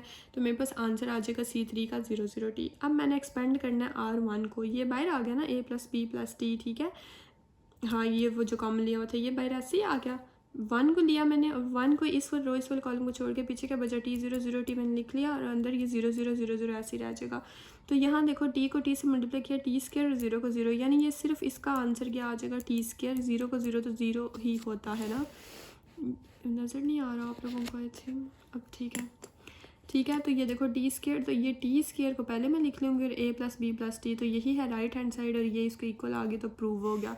अब नेक्स्ट देख लो इसका 9 पार्ट सॉरी, अब इसका 9 पार्ट देख लें कि ये कैसे करना है हमने इसको। ये देखिए क्वेश्चन लिखा हुआ है A minus B minus C 2A, फिर उसके बाद 2A 2B B माइनस सी माइनस है, ये सारा, ठीक है। और इसको इक्वल करना है A plus B plus C cube के, ठीक है। तो मैं सबसे पहले क्या करूँगी, C2 और C3 में चेंजिंग करूँगी, क्यों, क्योंकि मैं इसको A माइनस बी माइनस सी है ना, तो यहाँ भी मैं चाह रही हूँ कि कुछ इस तरह का आ जाए ताकि मैं कॉमन ले सकूँ कुछ, ठीक है। या मेरे पास C2 या C3 में कुछ ऐसा आ जाए जो मैं कॉमन ले सकूँ। अच्छा, C2 और C3। अच्छा, अब मैंने क्या किया, C2 माइनस क्या किया मैंने, ये क्या किया, अच्छा ठीक है, C2 यहाँ ये ठीक कर लीजिएगा, यहाँ C1 आता है, ठीक है। तो C2 माइनस C1 को करूँगी तो C2 में हम चेंजिंग कर देंगे, C1 इधर नहीं ना चेंज हो रहा, तो C1 को मैं सेम लिख लूँगी, ठीक है। C2 माइनस C1, इसमें से मैंने इसको माइनस किया तो मेरे पास ये C2 का आंसर आ गया। फिर C3 माइनस C1, C3 में से माइनस किया C1, तो मेरे पास C3 का आंसर आ गया। अब ये मैट्रिक्स आ गया मेरे पास। अब इसमें से मैं देखो क्या कॉमन आ सकता है, ये देखो A plus B plus c और A plus B plus c, A plus B plus c, A plus B plus c, यानी C2 और C3 में सेम है A plus B plus c, तो मैं इसको कॉमन ले लूँगी, ठीक है। तो A plus B plus c, और ये देखो ना, जब मैंने इसमें से कॉमन लिया A प्लस बी सी, तो ऐसे एक दफ़ा, और जब मैंने इसमें से ले लिया तो A प्लस बी प्लस सी का स्केयर आ जाएगा ना, ठीक है। यानी इस वाला भी कॉमन इधर ही, और इस वाला कॉमन भी, इस वाला भी इधर ही और इस वाला भी इधर ही, तो मैंने इसलिए इधर लगा दिया स्केयर। ये 1 वाला तो ऐसे ही रहेगा ना। अब जिधर A प्लस बी प्लस सी है ये 1, इधर -1, इधर 1, और इधर ये माइनस था ना, तो ये -1 आ गया। अब मैं इसके R1 को एक्सपेंड करूँगी। अब वो नेक्स्ट पेज पे जाके देखते हैं। याद रखना ये आंसर हमने बनाना है A प्लस बी प्लस सी का क्यूब। तो ये स्केयर तक तो बन गया ना, अब हमने इसको किसी तरह क्यूब में कन्वर्ट करना है। ये देखें, जब मैंने एक्सपेंड किया तो सबसे पहले A प्लस बी स्केयर, ये तो बाहर ना, तो वो जो रो 1 थी उसमें से A माइनस बी माइनस सी को ऐसे कर लिया, ठीक है। अब आप लोग अपने रजिस्टर्स पे देख लो, वैसे ही बिल्कुल ठीक हुआ हुआ है, ठीक है। तो इसको मैंने बाहर लिया, बीच में ये बचा, फिर -1 था, ये बचा, क्यों -1 है, ये था 1, क्योंकि प्लस इधर माइनस इधर फिर प्लस इधर, ठीक है। ये डिटर्मिनेंट का रूल होता है। अच्छा, ऐसे मैंने एक्सपेंड कर लिया। अब मैं इनको मल्टीप्लाई करूँगी, ये तो ऐसे ही आ जाएगा ना सेम। तो A माइनस बी माइनस सी ऐसे, -1 को मल्टीप्लाई किया -1 से तो 1, -0 को 0 से किया तो 0, तो ये सिर्फ इतना ही। अब ये -1 ऐसे ही, इधर मैंने लिखा नहीं है लेकिन ये इधर आता है -1, ठीक है। मतलब 1 को मल्टीप्लाई करें 1 ही होता है ना। अब 2b को 1 से किया तो क्या आ गया, -2b, ठीक है। क्यों माइनस आया, क्योंकि वो जो -1 वाला था उसकी वजह से। अब अच्छा नहीं, ये -2b मैंने डायरेक्ट लिख दिया है। ये देखो 2b को 1 से किया तो 2b, और -2c को 0 से किया तो 0, यानी 2b -0, तो वो मैंने इधर डायरेक्ट लिख लिया -2b, ठीक है। अब प्लस इसको इससे किया तो 0, -1 को 2c से किया तो -2c। अब नीचे ये देखो A माइनस बी माइनस सी ऐसे, ये माइनस माइनस प्लस हो जाएगा तो +2b, और ये देखो माइनस माइनस प्लस तो +2c इधर आ जाएगा। अब इनको मैं क्या करूँगी, ये देखो ना, A जो है वो ऐसे ही आ जाएगा, -b + 2b b, और माइनस सी प्लस 2c क्या आ जाएगा c। तो a plus b plus c आ गया। तो जब मैं इसको इससे मल्टीप्लाई करूँगी यानी इसकी पावर है 2 और इसकी पावर है 1, तो 2 + 1 3, तो a plus b plus c का क्यूब ये आंसर आ गया हमारे पास। अब इसका 10th पार्ट देख लें आप लोग, ये देखें x प्लस वाई एक्स, ये सारा हमने इसके इक्वल करना है। अब मैं क्या करूँगी, सबसे पहले r1 प्लस r2 यानी रो 1 को रो 2 में प्लस करूँगी और आंसर किस में आएगा, रो 1 में, यानी रो 2 और रो 3 को सेम लिख लूँगी। और जब मैं रो 1 और रो 2 को प्लस करूँगी तो वो रो 1 में, तो रो 1 रो 2 को प्लस किया तो x प्लस वाई प्लस जी लिख लिया। इधर भी x प्लस ये सेम आ जाएंगे, तो ये इसको सेम कॉमन ले लूँगी। इस सब में स्टेप सेम ही होते हैं, तो जब कॉमन लिया तो x प्लस वाई प्लस जी की जगह आ गया 1 1 1, ठीक है, बाकी सारा सेम। अब मैंने इधर क्या किया है, मैंने 2 ऑपरेशंस परफॉर्म किए हैं एक ही दफ़ा, ठीक है, क्योंकि अब आप लोग बड़े हो गए ना, आप लोगों को समझ आ गया। c1 माइनस c2 c1 में और c2 माइनस c3 c3 में, यानी c3 हम सेम लिख लेंगे इस तरह और c1 और c2 को चेंज करना है। c1 में आंसर आएगा c1 माइनस c2 का, यानी 1 माइनस 1 0, x माइनस वाई और x square minus Y square को मैंने डायरेक्ट लिख लिया a plus B A minus B की फॉर्म में, ठीक है। अब c2 को कैसे चेंज करना है कि c2 minus c3, 1 minus 1 0, y minus जी y square minus g square y minus जी वाई प्लस जी। अब इधर देखो कि क्या कॉमन आ रहा है, ये देखो c1 में आ रहा है x माइनस वाई कॉमन, इसमें आ रहा है y माइनस जी कॉमन। अब x माइनस वाई ले लिया c1 से और y माइनस जी ले लिया, ये z ले लिया ये c2 में से। जब कॉमन लिया तो x प्लस वाई जी के साथ ये दोनों आगे जो कॉमन लिए हैं, ठीक है। और अंदर मेरे पास क्या बचा है, ये देखें अंदर मेरे पास, ये देखो जिधर जिधर वो था मैंने 1 लगा दिया और बाकी मैंने सेम लिख दिया, ठीक है। तो ये मैट्रिक्स बन गया मेरे पास। अब मैं इधर से r1 को एक्सपेंड करूँगी, ठीक है, तो ये तो सेम आ जाएंगे ना बाय। r1 को देखो जब 0 किया तो 0 ही आंसर, 0 से किया तो 0 ही आंसर। ये 1 वाला अब रह गया मेरे पास, 0 माइनस 0 ये दोनों ऐसे प्लस 1 इधर, और ये इस वाले कॉलम इस वाले रो को छोड़ के पीछे क्या बचा, 1 और x प्लस 1 लिख लिया, 1 और y प्लस जी लिख लिया। अब इनको मल्टीप्लाई करूँगी, 1 को y प्लस जी से तो y प्लस जी माइनस x प्लस वाई को 1 से तो x प्लस वाई, ठीक है। तो ये आंसर आ गया।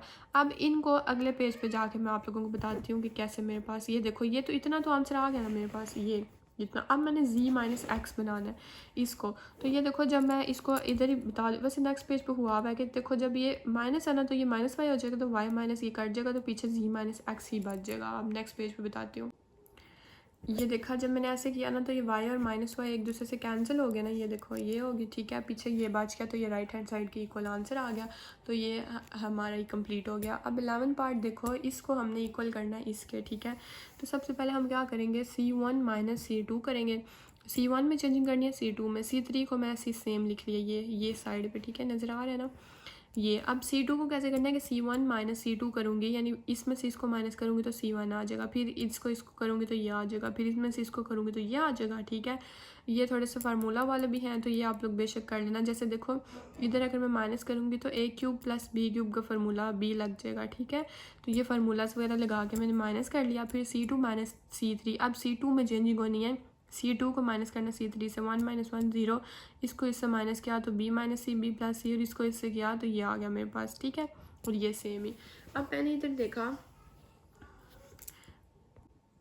अच्छा देखो इधर मैंने देखा कि अब a माइनस बी इसमें भी है इसमें भी है, और फिर मैं क्या करूँगी, मैं c1 में से कॉमन ले लूँगी a माइनस बी, और इसमें क्या क्या सेम है, इसमें है b माइनस सी कॉमन, तो मैं c2 में से b माइनस सी कॉमन ले लूँगी। Taking common a minus B from c1, और c2 में से क्या लिया b माइनस सी, तो कॉमन लेने के बाद इनको बाइट लिख लिया, और अंदर क्या बचा, ये 0 0 इधर 1, ये गलती से लिखा गया था। अच्छा a प्लस बी इधर आ गया और इधर ये सारा आ गया, और b प्लस सी इधर आ गया क्योंकि वो उधर ये 1 1 हो गया ना, ठीक है।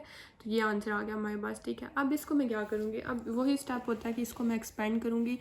अब ये मल्टीप्लिकेशन वाला क्वेश्चन है, ये आप लोग ये जो मल्टीप्लिकेशन है ना मैं बता दूँगी समझा दूँगी, लेकिन ना आप लोग जब अपने अपने रजिस्टर पे करोगे ना तो मैं यही प्रेफर करूँगी, यही सजेस्ट करूँगी कि आप लोग ना खुद करना।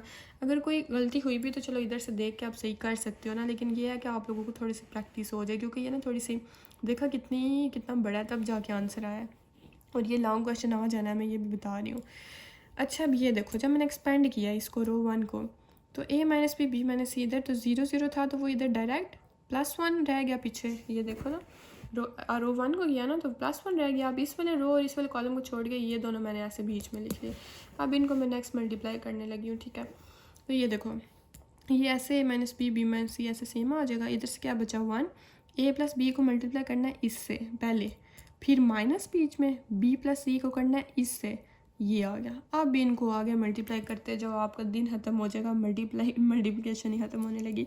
अच्छा ये इधर अब ए प्लस बी, सबसे पहले ए को इससे ये आ गया, फिर बी को इससे, तो ये सारा इधर तक आ गया। अब इधर बी को इससे, फिर सी को इससे, ठीक है। ये मल्टीप्लिकेशन मैंने आपको सिखाई हुई है, तो ये पूरा इसके बाद ये वाली लाइन है, ये इधर तक, ठीक है। ये पूरा एक लाइन, फिर ए माइनस बी माइनस सी ऐसे। अब इनको हमने और ज़्यादा सॉल्व करना है, यानी ये अगर ये देखो ये जैसे माइनस है तो मैं अंदर वाले साइन अब चेंज करके इधर लिख दिया मैंने, ये वाला स्टेप बस इतना ही है, ठीक है। अब इसमें से बच्चा है हमारे पास ए माइनस बी माइनस सी ऐसी, ए सी स्केयर बचा क्यू के, ये देखो ये प्लस ए बी स्केयर और minus A B square cancel, और उसके बाद ये देखो plus A B C minus A B C cancel. उसके बाद क्या कैंसिल हुआ, ए सी स्केयर नहीं हुआ, ए बी नहीं हुआ, और ये देखो बी क्यूब और माइनस बी क्यूब कैंसिल, ये बी स्केयर सी, ये किधर हुआ, हाँ ये देखो प्लस बी स्केयर सी और minus B square C cancel. उसके बाद B C square B plus B, और क्या कैंसिल हुआ है, ये देखो प्लस बी और माइनस बी कैंसिल, ठीक है। और ए स्केयर सी ऐसे ही आ गया, और माइनस बी स्केयर सी माइनस बी स्केयर सी, इसका प्लस बी स्केयर सी किधर, ये वाला माइनस सी तो ऐसे ही आ जाएगा ना, ठीक है। और ये हाँ ये देखो ये देखो ये देखो ये देखो ये प्लस बी स्केयर सी है ना, ये कैंसिल माइनस बी स्केयर से, ठीक है। तो पीछे क्या क्या बचा, ये देखो ए सी स्केयर बच गया, ए बचा, और यहाँ से बी सी स्केयर बचा। उसके बाद क्या बचा कि ये देखो ये माइनस ए स्केयर बी बचा, मैंने लिख लिया। फिर क्या बचा, ये माइनस ए स्केयर सी बचा, और ये माइनस सी बचा। तो जो जो बचे मैंने इधर लिख लिया। अब नेक्स्ट भी बड़ा, ये देखो ना नेक्स्ट भी मल्टीप्लिकेशन है, वो कैसे। अब ये मेरे पास तीन चीज़ें आ गई। अब मैं पहले तो इनको अरेंज करके लिख लिया ना मैंने कि ए सी स्केयर को, फिर ए स्केयर सी को इधर, मतलब इनको मैंने सीधा सीधा करके लिख लिया कि पहले स्केयर स्केयर वाले फिर ये सिंपल वाले, ठीक है। अब मैं इनको मल्टीप्लाई करने लगी हूँ, मतलब इनको, ठीक है। अच्छा पहले मैंने इधर से इन लोगों में से देखो ये पहले वाले में ए सी था ना, मैंने ए सी कॉमन लिया, बीच में क्या रह गया सी माइनस ए। फिर मैंने इनमें से बी कॉमन ले लिया, यानी जो जो कॉमन ले सकती थी उनको मैंने सेम एक साथ कर लिया था। मैंने बी कॉमन ले लिया, पीछे क्या बचा सी स्केयर माइनस ए स्केयर, और इनमें से मैंने -1 लिया तो सी माइनस ए, ठीक है। तो ये आ जाएगा ये सी माइनस ए प्लस ये देखो सी स्केयर माइनस ए स्केयर, तो सी माइनस ए सी प्लस ए आ गया, और सी माइनस ए ऐसे। अब इनमें से भी मैंने क्या किया है, ये देखो c माइनस ए को एक दफ़ा, ये दोनों एक जैसे थे ना, ये इनको एक दफ़ा फैक्टराइजेशन की थी ना, इनको एक दफ़ा लिख लिया, और ए सी प्लस बी को एक दफ़ा लिख लिया, ठीक है। और इधर से c प्लस ए ऐसे, और ये -1 इधर, ठीक है। ये हो गया कंप्लीट। अब हमने नीचे माइनस बी ऐसे, बी माइनस सी ऐसे, और c माइनस ए इधर लिख दिया, और ए सी और बी को जब सी प्लस ए से मल्टीप्लाई किया तो बी सी, और बी को ए से किया तो ए बी, और -1, तो ये राइट हैंड साइड के इक्वल आ गया। तो ये हमारा सॉल्व हो गया। अब नेक्स्ट क्वेश्चन देखते हैं। ये देखिए जहाँ पे हमारे पास ये 12th क्वेश्चन, ठीक है, इसको हमने इक्वल करना है इसके, तो ये छोटा ही है। सबसे पहले मैं क्या करूँगी, मैं एक्सपेंड करूँगी डायरेक्टली इसको, यानी डिटर्मिनेंट ले लूँगी। 1 प्लस ए बाहर निकला, तो इस वाले कॉलम इस रो को छोड़ के पीछे 1 प्लस बी 1 लिख लिया, और 1 और 1 प्लस सी लिख लिया। अब ये 1 है तो ये -1 क्यों लिखा, क्योंकि +1, ये प्लस इधर लगता है, फिर माइनस इधर लगता है, -1 इस वाले कॉलम इस वाली रो को छोड़ के 1 और 1 अंदर, और 1 और 1 प्लस सी अंदर। इसी तरह इसको लिख लिया। अब हम इसको मल्टीप्लाई करेंगे, 1 प्लस ए ऐसे ही आ जाएगा, 1 प्लस बी को 1 प्लस सी से -1 1 ज़र 1, ये -1 बाहर ऐसे ही, फिर 1 को 1 प्लस सी से किया तो 1 प्लस सी आ गया, और -1 ऐसे, इनको ऐसे लिख लिया जैसे डिटर्मिनेंट लेते हैं, ठीक है, माइनस करते हैं ना उसमें वैसे। अब इसको मैं मल्टीप्लाई करने लगी हूँ, 1 प्लस ए ऐसे, ठीक है।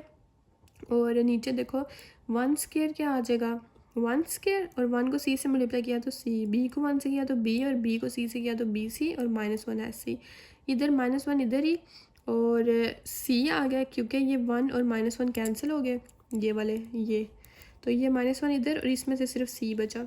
फिर इधर +1 इधर, और 1 माइनस, ये 1 के साथ प्लस था तो ये मेरे पास आ गया -1, और ये प्लस बी था तो ये आ गया -b, इतना हो गया। फिर ये 1 प्लस ए ऐसे, ठीक है। इधर से मेरे पास क्या बचा, c प्लस बी सी, और ये इधर से मेरे पास क्या बचा माइनस सी, क्योंकि सी 1 से मल्टीप्लाई हुआ तो माइनस सी हो गया, तो माइनस सी, और इधर से क्या बचा ये भी +1 -1 कैंसिल, ये माइनस बी बच गया। ठीक है, अब मैं इसको ना ऐसे देखो इसको मल्टीप्लाई करूँगी, 1 को पहले इससे करूँगी कि 1 को सी के साथ सी, 1 को बी के साथ बी, 1 को बी सी के साथ बी सी, फिर ए को सी के साथ ए सी, ए को बी के साथ ए बी, ए को बी सी के साथ ए बी सी, और माइनस सी माइनस बी ऐसे ही।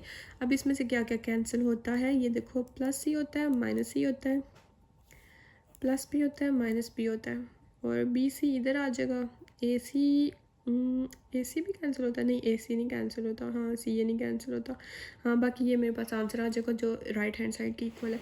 अब हम इसका 13 पार्ट देख लेते हैं कि उसका कैसे करना है हमने उसको।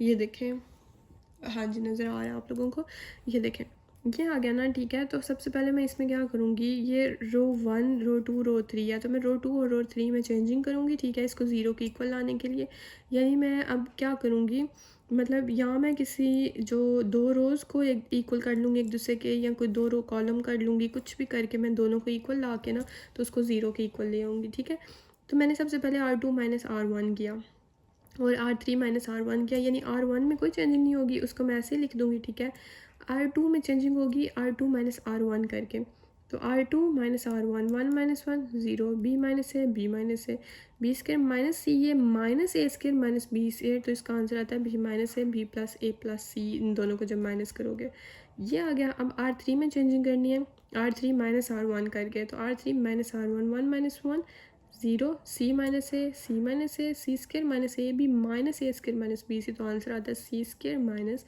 ए बी। ये आ गया मेरे पास आंसर, मैंने R2 और R3 को चेंज कर दिया। अब यहाँ से क्या क्या कॉमन आ रहा है, B - A कॉमन आ रहा है इसमें से रो 2 में से, और ये C - A कॉमन आ रहा है R3 में से। ठीक है, मैंने लिख लिया C - A बाहर, ये सारा बाहर, तो ये तो 1 0 0 0 ऐसे ही आ जाएगा। इधर ये B - A की जगह 1 और C - A की जगह भी 1, क्योंकि ये बाहर आ गया। इधर ये पहले वाला ऐसे ही, इधर से B - A तो बाहर निकल गया, पीछे क्या बचा B + A + C, तो मैंने सीधा करके लिख लिया A + B + C, और इधर भी मेरे पास A + B + C बच गया। तो R2 इक्वल आ गया R3 के, देखें R2 इक्वल R3 के, 0 1 A + B + C और 0 1 A + B + C, तो यानी ये जब इक्वल आ गए तो इनका डिटर्मिनेंट इक्वल हो गया 0 के, तो B - A ऐसे ही, C - A ऐसे ही, इसकी जगह मैं लिख दूँगी 0, तो जब ये दोनों 0 से मल्टीप्लाई हो के आंसर आ गया 0, तो ये लेफ्ट हैंड साइड के और राइट हैंड साइड के इक्वल आ गया, तो ये प्रूव हो गया। तो नेक्स्ट देख लेते हैं, ये हमारे पास 14 क्वेश्चन इसका। ठीक है, ये इसको भी हमने 0 के इक्वल लिखना है, लेकिन उन्होंने बोला हुआ कि वे 2B = A + C। ठीक है, तो सबसे पहले मैं R2 और R3 में चेंजिंग करने लगी हूँ, इसमें और इसमें R1 को सेम लिख लूँगी। ठीक है, अब मैंने किया क्या है, R2 - R1, इसको मैंने इसमें से माइनस किया, तो इसको जब मैंने इसमें से माइनस किया तो मेरे पास आंसर आ गया सिर्फ और सिर्फ 2, क्योंकि ये 2x और 2x तो कैंसिल हो जाएंगे ना माइनस हो के, 5 - 3 क्या होता है 2, और फिर x + 3 - x + 2 क्या होगा मेरे पास 1, x + B - x - A क्या हो जाएगा B - A, फिर R3 में चेंजिंग करूँगी R3 - R है, तो 2x + 7 - 2x + 3, तो ये 2x एक दूसरे से कैंसिल, 7 - 3 4, फिर ये देखो x + 4 - x + 2 क्या आ जाएगा 2, फिर x + 6 - x + A, तो क्या आ जाएगा C - A, तो ये मेरे पास ये आ गया, मतलब मैंने R2 और R3 में चेंजिंग कर ली।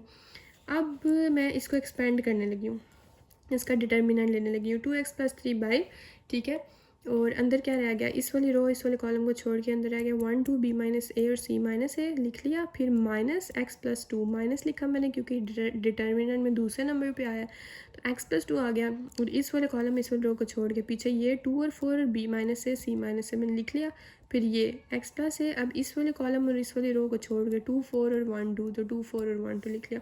अब इनको सिंपली मल्टीप्लाई करूँगी, जैसे डिटर्मिनेंट लेते हैं तो वैसे ही डिटर्मिनेंट लेना है।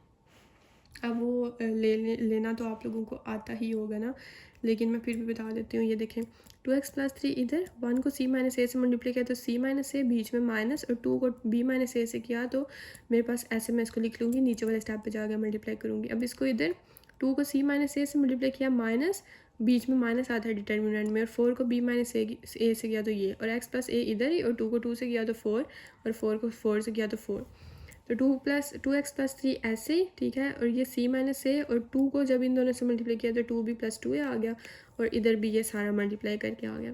अब गिवन है कि 2B इक्वल है ए प्लस सी के, ठीक है। तो यहाँ पर और 4b इक्वल किसके हुआ, 2a प्लस 2c के, ठीक है। ये तो कॉमन सेंस है ना कि देखो जब हमारे पास 2b equal a plus C के, तो अगर मैं 2 से मल्टीप्लाई कर दूँ तो 4b और 2a प्लस 2c, अगर मैं इन दोनों को 2 से मल्टीप्लाई कर दूँ तो इसका मतलब है कि 4b इक्वल है 2a प्लस 2c के, ठीक है।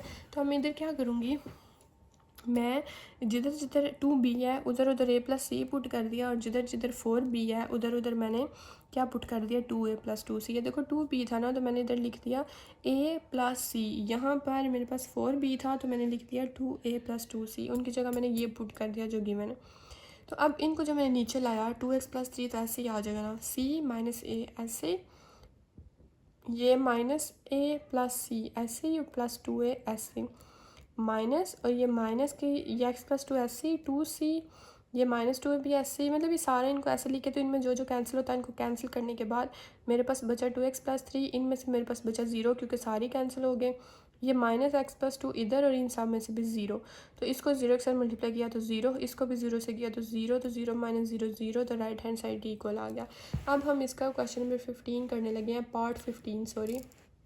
अब वो क्या है कि ये हमने दे दिया, अब हमने इसको इक्वल करना है a plus B plus C के, a plus B omega plus C omega square, और a plus B omega square plus C omega, ठीक है। वेयर जो ओमेगा है वो पूरे इमेजिनरी क्यूब रूट है यूनिटी का। तो सबसे पहले तो मैं इसको एक्सपेंड कर लूँगी ना इसके इक्वल करने के लिए। देखो a को डिटर्मिनेंट लूँगी तो a बाय, ठीक है, और बीच में इस वाले कॉलम में इस वाले रो को छोड़ के बीच में बचा ए सी और बी, ये मैंने लिख लिया। फिर माइनस बी इधर, इस वाली रो इस वाले कॉलम को छोड़ के सी बी और बी ए अंदर, और फिर सी बाय, और इस वाली रो इस वाले कॉलम को छोड़ के सी बी ए सी मैंने अंदर लिख लिया। तो ए बाय, ए को ए से मल्टीप्लाई करूँगी, माइनस बी को सी से, ऐसे माइनस बी सी आ गया, माइनस बी बाय, ए को सी से ए सी, और बी को बी सी बी स्क्वायर आ गया तो माइनस बी स्क्वायर, सी ऐसे, सी को सी से सी स्क्वायर, और माइनस ए बी ए ऐसे आ गया। अब ये तो सेम ऐसे ही इनको मल्टीप्लाई करूँगी, ए को ए स्क्वायर से ए क्यूब, ए को बी सी से ए बी सी, फिर माइनस बी को ए सी से minus A B C, minus B को बी स्क्वायर से बी क्यूब, सी को सी स्क्वायर से सी क्यूब, सी को ए बी से ए बी सी। ये इसका आंसर आ गया। ये देखिए ए क्यूब प्लस बी क्यूब, ये मैंने इनको अरेंज करके लिखा, प्लस सी क्यूब इधर, और माइनस ए बी सी और माइनस ए बी सी। जब इनको करें यानी माइनस वन तो क्या आता है -3, तो -3 ए बी सी मैंने लिख लिया, ठीक है। अब नेक्स्ट पेज पे जाके देखते हैं नेक्स्ट। अब लेफ्ट हैंड साइड का तो आंसर आ गया था हमारे पास कि a cube plus B cube plus C cube -3 a B c. अब हमने राइट हैंड साइड का भी वही आंसर लाना है। तो ये है मेरे पास राइट हैंड साइड, इनको मैं मल्टीप्लाई करूँगी, ये ऐसे ही आ जाएगा। ए को पहले इससे करूँगी तो ये आ जाएगा, फिर बी ओमेगा को इससे करूँगी तो आ जाएगा ये, फिर सी ओमेगा स्क्वायर को इससे करूँगी तो ये आ जाएगा, ठीक है। तो ये आ गया मल्टीप्लाई करने से हमारे आंसर। अब ए प्लस बी सी ऐसे, ठीक है, ये सारा वैसे ही जिधर जिधर माइनस साइन चेंज होता है वो मैंने माइनस साइन चेंज करने के बाद जिधर जिधर हमारे पास ओमेगा क्यूब है ये उधर मैंने 1 पुट कर दिया, एक इधर, और ये एक बी स्क्वायर ओमेगा क्यूब था तो मैंने बी स्क्वायर के साथ 1 पुट कर दिया, ठीक है। तो और जिनको मल्टीप्लाई करने से ओमेगा क्यूब है उनका नीचे 1 पुट कर दूंगी, ठीक है। तो ये मेरे पास फाइनल आंसर आ गया, a plus B plus c ऐसे, a square plus A b common ले लिया मैंने, इनमें से पीछे क्या बचा omega square plus omega, plus a c इनमें से कॉमन लिया, पीछे क्या बचा ओमेगा प्लस ओमेगा स्क्वायर, इधर से बी सी कॉमन लिया, अंदर बचा ओमेगा स्क्वायर प्लस ओमेगा और plus B square plus c square. तो 1 प्लस ओमेगा स्क्वायर किसके इक्वल होता है 0 के। तो यानी अगर 1 को मैं इस साइड भेजूँ तो मेरे पास आ जाएगी ओमेगा प्लस ओमेगा स्क्वायर की वैल्यू जो होती है -1 की, जो आई थिंक चैप्टर 2 में भी हम पढ़ के आए हैं, ठीक है। तो मैं जिधर जिधर ओमेगा प्लस ओमेगा स्क्वायर है उसको इसकी जगह -1 लिख दूंगी। तो ए स्क्वायर प्लस ये बाकी सारा सेम है, ए स्क्वायर ऐसे ही, ए बी ऐसे ही, इसकी जगह -1, ए सी ऐसे ही, इसकी जगह -1, बी सी ऐसे ही, इसकी जगह -1, यानी ये वैल्यू पुट करूँगी, और b square plus c square ऐसे। तो a plus B plus c ऐसे, a square plus B square plus c square. अब मैं इनको अरेंज करके लिखने लगी हूँ, पहले ये फिर बी फिर सी, फिर नेक्स्ट क्या आ गया, ये ए बी को -1 से मल्टीप्लाई किया तो माइनस ए बी, ए सी को -1 से किया तो माइनस ए सी, और बी सी को -1 से किया तो माइनस बी सी। इनको भी अरेंज करके लिख दिया, पहले ए बी फिर बी सी फिर ए सी। तो ये इक्वल आ गया हमारे ए प्लस बी सी को जब मैंने इससे मल्टीप्लाई किया तो ए क्यूब, ये देखो, प्लस बी क्यूब प्लस सी क्यूब, और ये जब मैंने किया इनको मल्टीप्लाई और आंसर आ जाता है। ये इनफैक्ट ये डायरेक्ट फार्मूला है, ये देखो ना, ये फार्मूला लग गया ना, इनको जब मल्टीप्लाई करोगे ना तो यही इसके आता है आंसर -3 ए बी सी। तो लेफ्ट हैंड साइड इक्वल आ गई राइट हैंड साइड के। अब इसके बाद देख लेते हैं हम क्वेश्चन नंबर 4। ये भी नहायत इजी क्वेश्चन है, ठीक है। लेकिन इधर ना हम को फैक्टर वो बनाना सीखते हैं कि हम कैसे को फैक्टर सॉल्व करते हैं, ठीक है। तो अगर ए की वैल्यू है हमारे पास ये, सॉरी ए का मैट्रिक्स है ये वाला, बी का ये, तो वो पूरा फाइंड करें A13, A23, A33 एंड ए का डिटर्मिनेंट। तो सबसे पहले मैं आप लोगों को ये समझा दूं कि ये 1 3 2 3 3 3 क्या है। आप लोगों ने ना 4.1 के क्वेश्चन नंबर 1 में ये चीज़ पढ़ी थी, ठीक है, को फैक्टर जो थे। अब 1 3 का क्या मतलब है कि आपको पता है कि ये होता है रो, ये होता है कॉलम, यानी ये 1 3 का मतलब है कि पहली रो तीसरा कॉलम, ठीक है। 1 3 है ना, यानी पहली रो, 1 मतलब पहली रो, 3 मतलब तीसरा कॉलम। तो पहली रो और तीसरा कॉलम छोड़ के डिटर्मिनेंट में ये जो बचेंगे ना ये आएंगे। तो ये देखो पहली रो को और तीसरे कॉलम को छोड़ा, पीछे के बचा 0, -2, -5 और -2। और इसका तरीका ये होता है कि स्टार्टिंग में हम -1 जो भी को फैक्टर हमने फाइंड करना हो, स्टार्टिंग में हम -1 और ऊपर 1 3 है ना, तो मैं लिखती हूँ 1 + 3 और अंदर ये बचा 0 और -2, तो 0 और -2, -5 और -2, -5 और -2 लिख लिया। अब -1, ये बहुत इजी क्वेश्चन है, ये पहले वाले थोड़े मुश्किल थे। 3 + 1 क्या आ गया 4, 0 को -2 से मल्टीप्लाई किया तो 0, -2 को मल्टीप्लाई -5 से किया तो 10। तो ये -1 को जब 4 उसकी पावर ली तो 1 ही आ गया, और 0 -10 -10 यानी A12 का आ गया आंसर -10। तो बस इतनी सी बात है। नेक्स्ट हमने A23 फाइंड करना है, यानी दूसरी रो और तीसरा कॉलम। तो दूसरी, ये ए की बात हो रही है ना, तो ए वाला मैट्रिक्स देखना है। तो दूसरी रो और तीसरा कॉलम छोड़ के पीछे क्या बचा 1 और 2 और -2 और -2। तो मैंने लिख लिया 1 और 2, -2 और -2। तो इधर क्या आ जाएगा -1 2 + 3, क्यों, क्योंकि ये 2 3 है, 2 + 3 कर लिया ना, रो प्लस कॉलम। तो -1 ये ऊपर क्या आ गया 5, और ये -2 को मल्टीप्लाई किया 1 से तो -2, और 2 को -2 से किया तो -4, और बीच में माइनस का साइन डिटर्मिनेंट में होता है। तो -1 ऐसे ही, क्योंकि 5 है तो जब -1 को 5 दफ़ा हम मल्टीप्लाई करेंगे, उसका वो ये बेशक ले लेना उधर कैलकुलेटर से, तो आंसर यही आएगा। इसको भी कैलकुलेटर के थ्रू अगर करोगे कि -2 माइनस ब्रैकेट -4, तो आंसर आएगा -2 जब इसको -1 से मल्टीप्लाई करेंगे, ठीक है। तो ये A23 का आंसर आ गया। नेक्स्ट हमारे पास A33, उसके बाद ये डिटर्मिनेंट नेक्स्ट पेज पे तो फाइंड करेंगे, ठीक है। तो ये A33 देखो कि तीसरा रो और तीसरी कॉलम, ठीक है, यानी तीसरी रो और तीसरी कॉलम। तो पीछे क्या बचा 1 और 0, 2 और -5। तो मैं इधर लिख लूँगी 1 और 0, 2 और -5। तो -1 3 + 3 6, और 1 को -5 से मल्टीप्लाई किया -5, -2 को 0 से किया तो 0, तो आ जाएगा 1 -5। तो A33 का आंसर आ गया -5। अब नेक्स्ट हमें फाइंड क्या करना है, ए का डिटर्मिनेंट यानी इसका डिटर्मिनेंट, यानी वो 1 को पहले लिखेंगे फिर ये 2, वो सेम वैसे ही है, वो देख लेते हैं। ये देखें ए का डिटर्मिनेंट ले लेंगे हम 1 को बाहर, इस वाले रो इस वाले कॉलम को छोड़ के पीछे ये दोनों बचे, तो ये -5 2 ऐसे 0 और 7 ऐसे, फिर 2 है -2 आ गया क्योंकि प्लस माइनस प्लस आता है। इस वाले कॉलम को और इस वाली रो को छोड़ के 0 और -2 और 0 और 7, तो 0 और सॉरी ये 1 है आई थिंक, हाँ ये 1 है, ये 1 है, ये 0 और 1 ऐसे, ठीक है।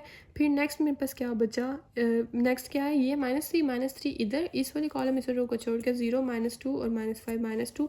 तो इन सब को सॉल्व करने के बाद, जो कि बहुत ईजी है अब आप लोगों के लिए, ये कैलकुलेटर के थ्रू करना है सारा, तो आंसर आ जाएगा डिटर्मिनेंट का -5। ये इसका इधर पार्ट हो जाता है। अब इसका पहले हमने ए वाला देखा था, अब हमने बी वाला देखना है, जो उन्होंने पीछे मैट्रिक्स दिया हुआ ना बी का, उसके अकॉर्डिंग देखो मैंने इधर भी साइड पे लिख लिया ये बी का मैट्रिक्स है, रुको चलो ऐसे, ठीक है। ये पीछे क्वेश्चन में भी उन्होंने यही दिया हुआ है। अब B31 फाइंड करना है, B32, B33 और बी का डिटर्मिनेंट। तो B31 यानी तीसरी रो पहला कॉलम, तीसरी रो और पहला कॉलम, इनको छोड़ के पीछे क्या बचा, इनको छोड़ के तीसरी रो को और पहले कॉलम को छोड़ के पीछे क्या बचा -2 -1 5 और 4। तो मैंने लिख लिया -1 3 + 1 -2 -1 5 और 4, ठीक है। ये अब -1 3 + 1 क्या होता है 4, इनको मल्टीप्लाई करूँगी और बीच में माइनस और इसको मल्टीप्लाई करूँगी 1 से, तो ऐसे आ जाएगा। तो +1 -8 माइनस +5, ठीक है।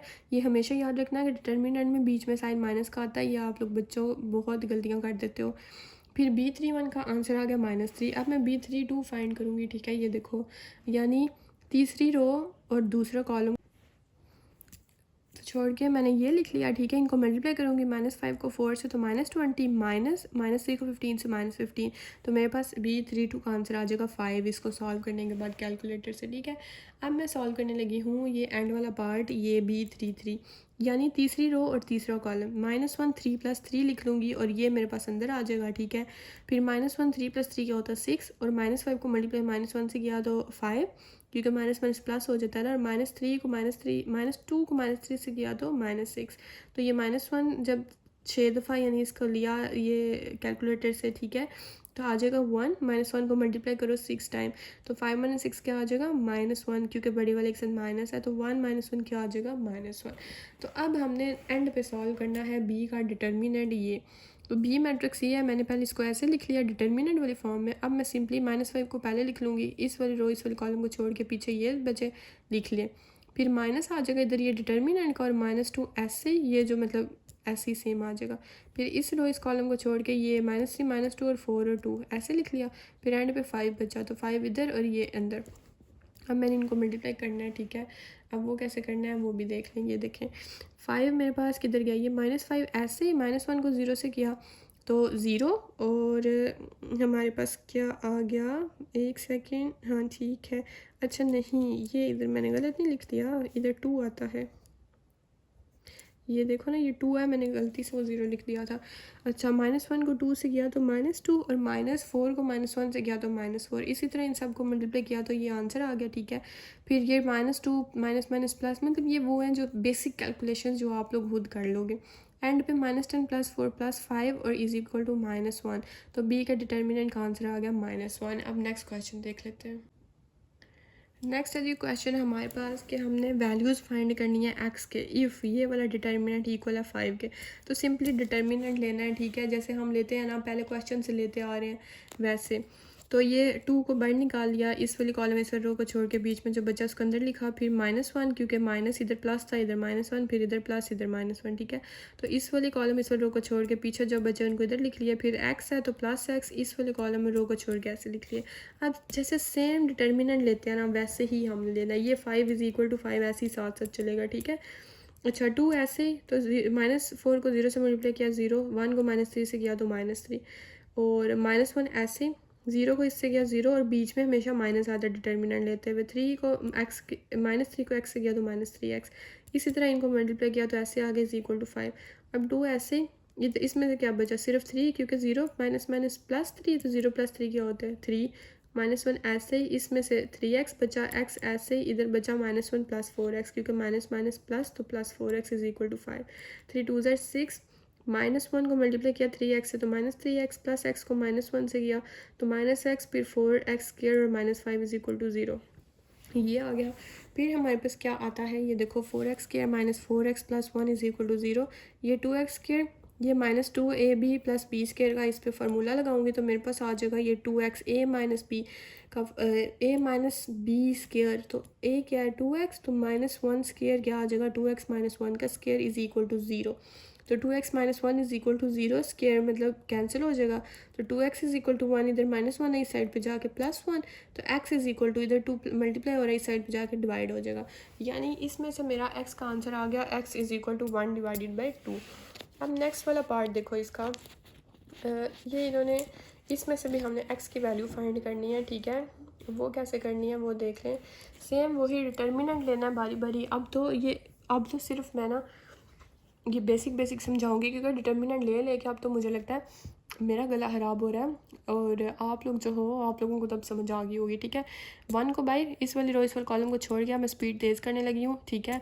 ये दोनों अंदर, फिर -x - 1 इधर, इस वाले कॉलम इस वाली रो को छोड़ के ये दोनों अंदर, और 3 इधर, और इधर इस दोनों को छोड़ के ये दोनों अंदर = 0, नहीं 9 लिखा हुआ है इसका मतलब इधर 9 है, मैंने गलत क्वेश्चन लिखा हुआ है।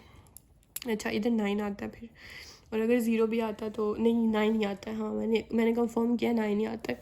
अच्छा अब ये +1 इधर, ये इन दोनों को मल्टीप्लाई करना है, माइनस इन दोनों को मल्टीप्लाई करना है, कर लिया। फिर ये x - 1 बाहर, इन दोनों को मल्टीप्लाई करके माइनस दोनों को मल्टीप्लाई करना है, लिख लिया। ये +3 बाहर, इन दोनों को मल्टीप्लाई करके, ठीक है, या पहले इन दोनों को कर लो जैसे मर्जी है, तो इन दोनों को मल्टीप्लाई करके माइनस इन दोनों को मल्टीप्लाई कर दिया = 9। अब ये जो बीच में मल्टीप्लाई होता है उनको मल्टीप्लाई करना है, ठीक है। ये देखो x को x से किया x के, और x को 1 से किया x, और माइनस माइनस प्लस प्लस 6, और माइनस ये फिर भी ये देखो ना अब ये क्या हुआ है, x को पहले मैंने -x - 4 से किया तो क्या आ गया -x के, फिर x को -4 से किया -4x, फिर 1 को -x से किया तो +1x, फिर 1 को -4 से किया +4।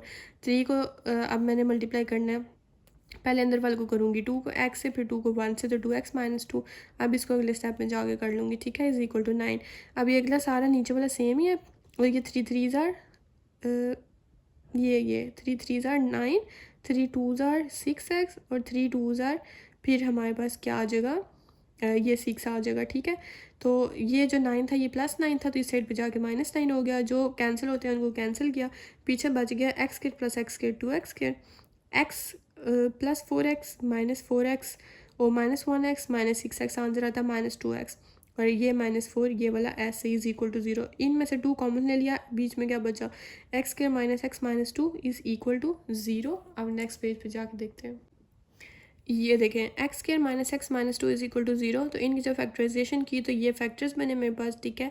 यानी फैक्टराइजेशन का मतलब होता है कि ऐसे फैक्टर्स बनाना जिनको मल्टीप्लाई करके आंसर आए, इन दोनों को मल्टीप्लाई करके जो आंसर आता है, तो इन दोनों को मल्टीप्लाई करके आंसर आता है 2x²। यानी ऐसे फैक्टर्स बनाने हैं जिनको मल्टीप्लाई करके आंसर आए 2x² और प्लस माइनस आंसर करके आए -1x। तो वही मैंने बना लिए, -2x को मल्टीप्लाई करूँगी 1x से, तो आंसर आ जाएगा 2x² -2x², ठीक है। तो ये देखो इन दोनों में से x कॉमन लिया, बीच में क्या बचा x -2, इधर से +1 कॉमन लिया x -2, तो x -2 सेम है तो एक दफ़ा लिख लिया, और x +1 को एक दफ़ा लिख लिया इज इक्वल टू 0। अब एक दफ़ा इसको 0 की इक्वल करूँगी, एक दफ़ा इसको, तो x की इधर वैल्यू आ गई 2 और इधर से वैल्यू आ गई -1। अब इसका नेक्स्ट पार्ट देख लें, थर्ड पार्ट। ये भी नहायत ईजी है, सिर्फ मल्टीप्लिकेशन है, डिटर्मिनेंट ही लेना है और x की वैल्यू आ जाएगी, ठीक है। ये डिटर्मिनेंट लिया हुआ है, ये देखो 1 इधर ही x को x से किया x² और 6 से 2 से किया 12, -1 इधर ही 2 को x किया 2x -3 2 ज़ार 6, 1 इधर ही 6 2 ज़ार 12 और 3x आ जाएगा -3x इज इक्वल टू 0। तो इन सब में जो कैंसिल होता है कैंसिल करके पीछे बचेगा x² -5x + 6। इनके फैक्टर्स बनाएंगे, फैक्टर बनेंगे -3x -2x, तो यहाँ से x कॉमन लिया, बीच में बचा x -3, यहाँ से -2 कॉमन लिया, बीच में बचा x -3। तो ये दोनों सेम है तो एक दफ़ा लिख लूँगी x -3, और इन दोनों को एक दफ़ा x -2 is equal to 0, x -3 is equal to 0 और x -2 is equal to 0। x की वैल्यू आ गई 3, x की वैल्यू आ गई 2, तो ये दोनों वैल्यूज़ आ गई।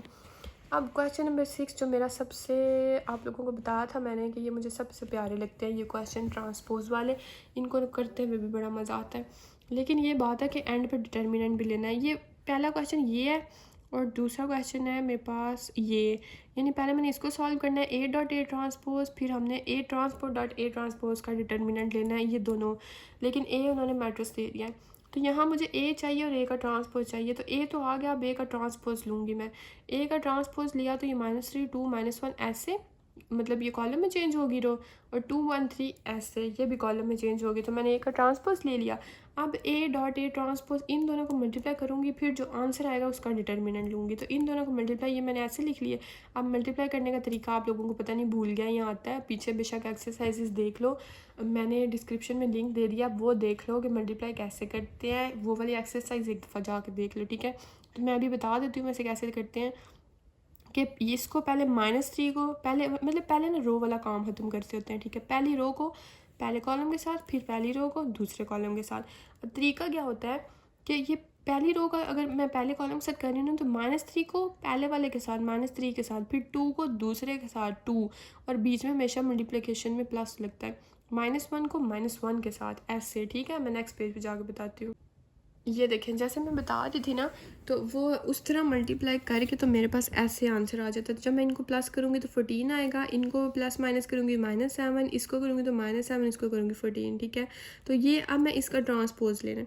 अब ये आ गया ना मेरे पास A.A ट्रांसपोज, यानी ये को जब मैंने मल्टीप्लाई किया है ट्रांसपोज से, तो मेरे पास ये आंसर आया। मैंने इसका डिटर्मिनेंट लेना है। इसका डिटर्मिनेंट लिया तो सिंपली डिटर्मिनेंट क्या आएगा, 14 को 14 से मल्टीप्लाई करो 196 माइनस डिटर्मिनेंट, और -7 को मल्टीप्लाई करो -7 से तो 49, तो आंसर आ गया 147। ये फर्स्ट पार्ट हमारा हो गया। अब सेकंड पार्ट है हमारा ये कि A ट्रांसपोज डॉट A और उसका डिटर्मिनेंट। तो सबसे पहले A ट्रांसपोज आप लोगों को पता है हमारे पास ये आया था, और A हमारे पास ये है, तो पहले A ट्रांसपोज ले लो और फिर A। अब इन दोनों को हम मल्टीप्लाई करेंगे, ठीक है। चल अब इन दोनों को हम मल्टीप्लाई करेंगे, तो ये देखो -3 को -3 से किया तो 9, फिर उसके बाद 2 को 2 से किया तो 4, फिर ये -3 को 2 से किया -6, और 2 को 1 से किया तो 2, फिर -3 को -1 से किया 3 और 2 को 3 से किया तो 6। इसी तरह 2 को -3 से किया -6, 1 को 2 से किया +2, 2 को 2 से किया 4 और 1 को 1 से किया +1, 2 को -1 से किया -2 और 1 को 3 से किया 3।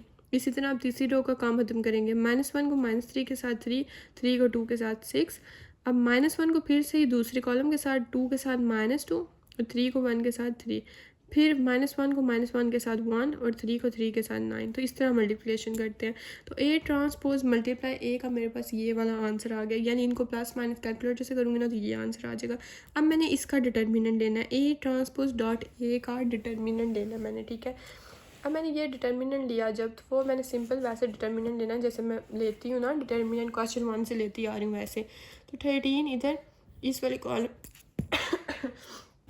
इस वाली कॉलम इस वाली रो को छोड़ के पीछे ये बचे, ये लिख लिया। फिर -4 इधर, ये डिटर्मिनेंट वाला -4 ऐसे, फिर इसको छोड़ के ये दोनों लिख लिया, ठीक है।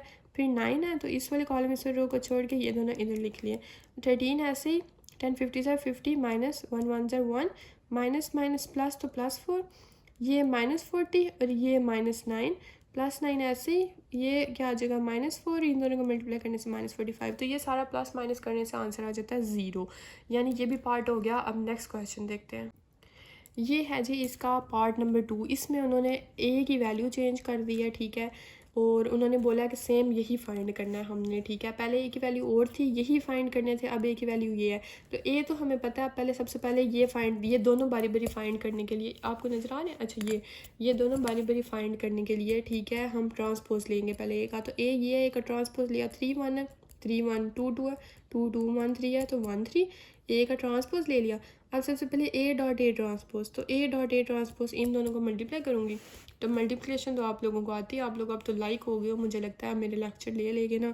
अब 3 3 ज़र ये मैंने ये देखो, ये इधर इसका अगला स्टेप ये है, 3 3 ज़र 9, 9 प्लस 1 1 ज़र 1, तो 9 + 1, उसके बाद 3 2 ज़र 6 6 प्लस 1 2 ज़र 2, तो 6 + 2, फिर 3 1 ज़र 3, फिर 3 3 ज़र एक मिनट 3 1 ज़र 3 और 1 3 ज़र 3, तो 3 + 3। इसी तरह दूसरी रो को बारी बारी तीनों के साथ, दूसरी रो को पहले के साथ लिखूंगी इधर, फिर दूसरी रो को दूसरी कॉलम के साथ करूँगी तो इधर, और दूसरे को फिर इधर करूँगी तो इधर। इसी तरह तीसरी रो को पहले के साथ करूँगी इधर, तीसरी रो को दूसरे के साथ करूँगी इधर, फिर तीसरी रो को इसके साथ करूँगी तो इधर। सिंपल, इसका आंसर ये आ जाएगा, यानी A डॉट A ट्रांसपोज का आंसर आ गया। अब इसका डिटर्मिनेंट लेना है 10 बाई पीछे जो बचेगा इधर, और मतलब इस वाले कॉलम इस वाले रो को छोड़ के, फिर यहाँ से -8 मतलब 8 बाई, और इधर ये डिटर्मिनेंट का इधर प्लस इधर माइनस, तो माइनस, और इस वाले कॉलम इस वाले रो को छोड़ के 8 और 6 8 और 10 बचा तो मैंने लिख दिया। फिर 6 इस वाले कॉलम और इस वाली रो को छोड़ के 8 और 6 8 और 8 बचा तो मैंने लिख दिया।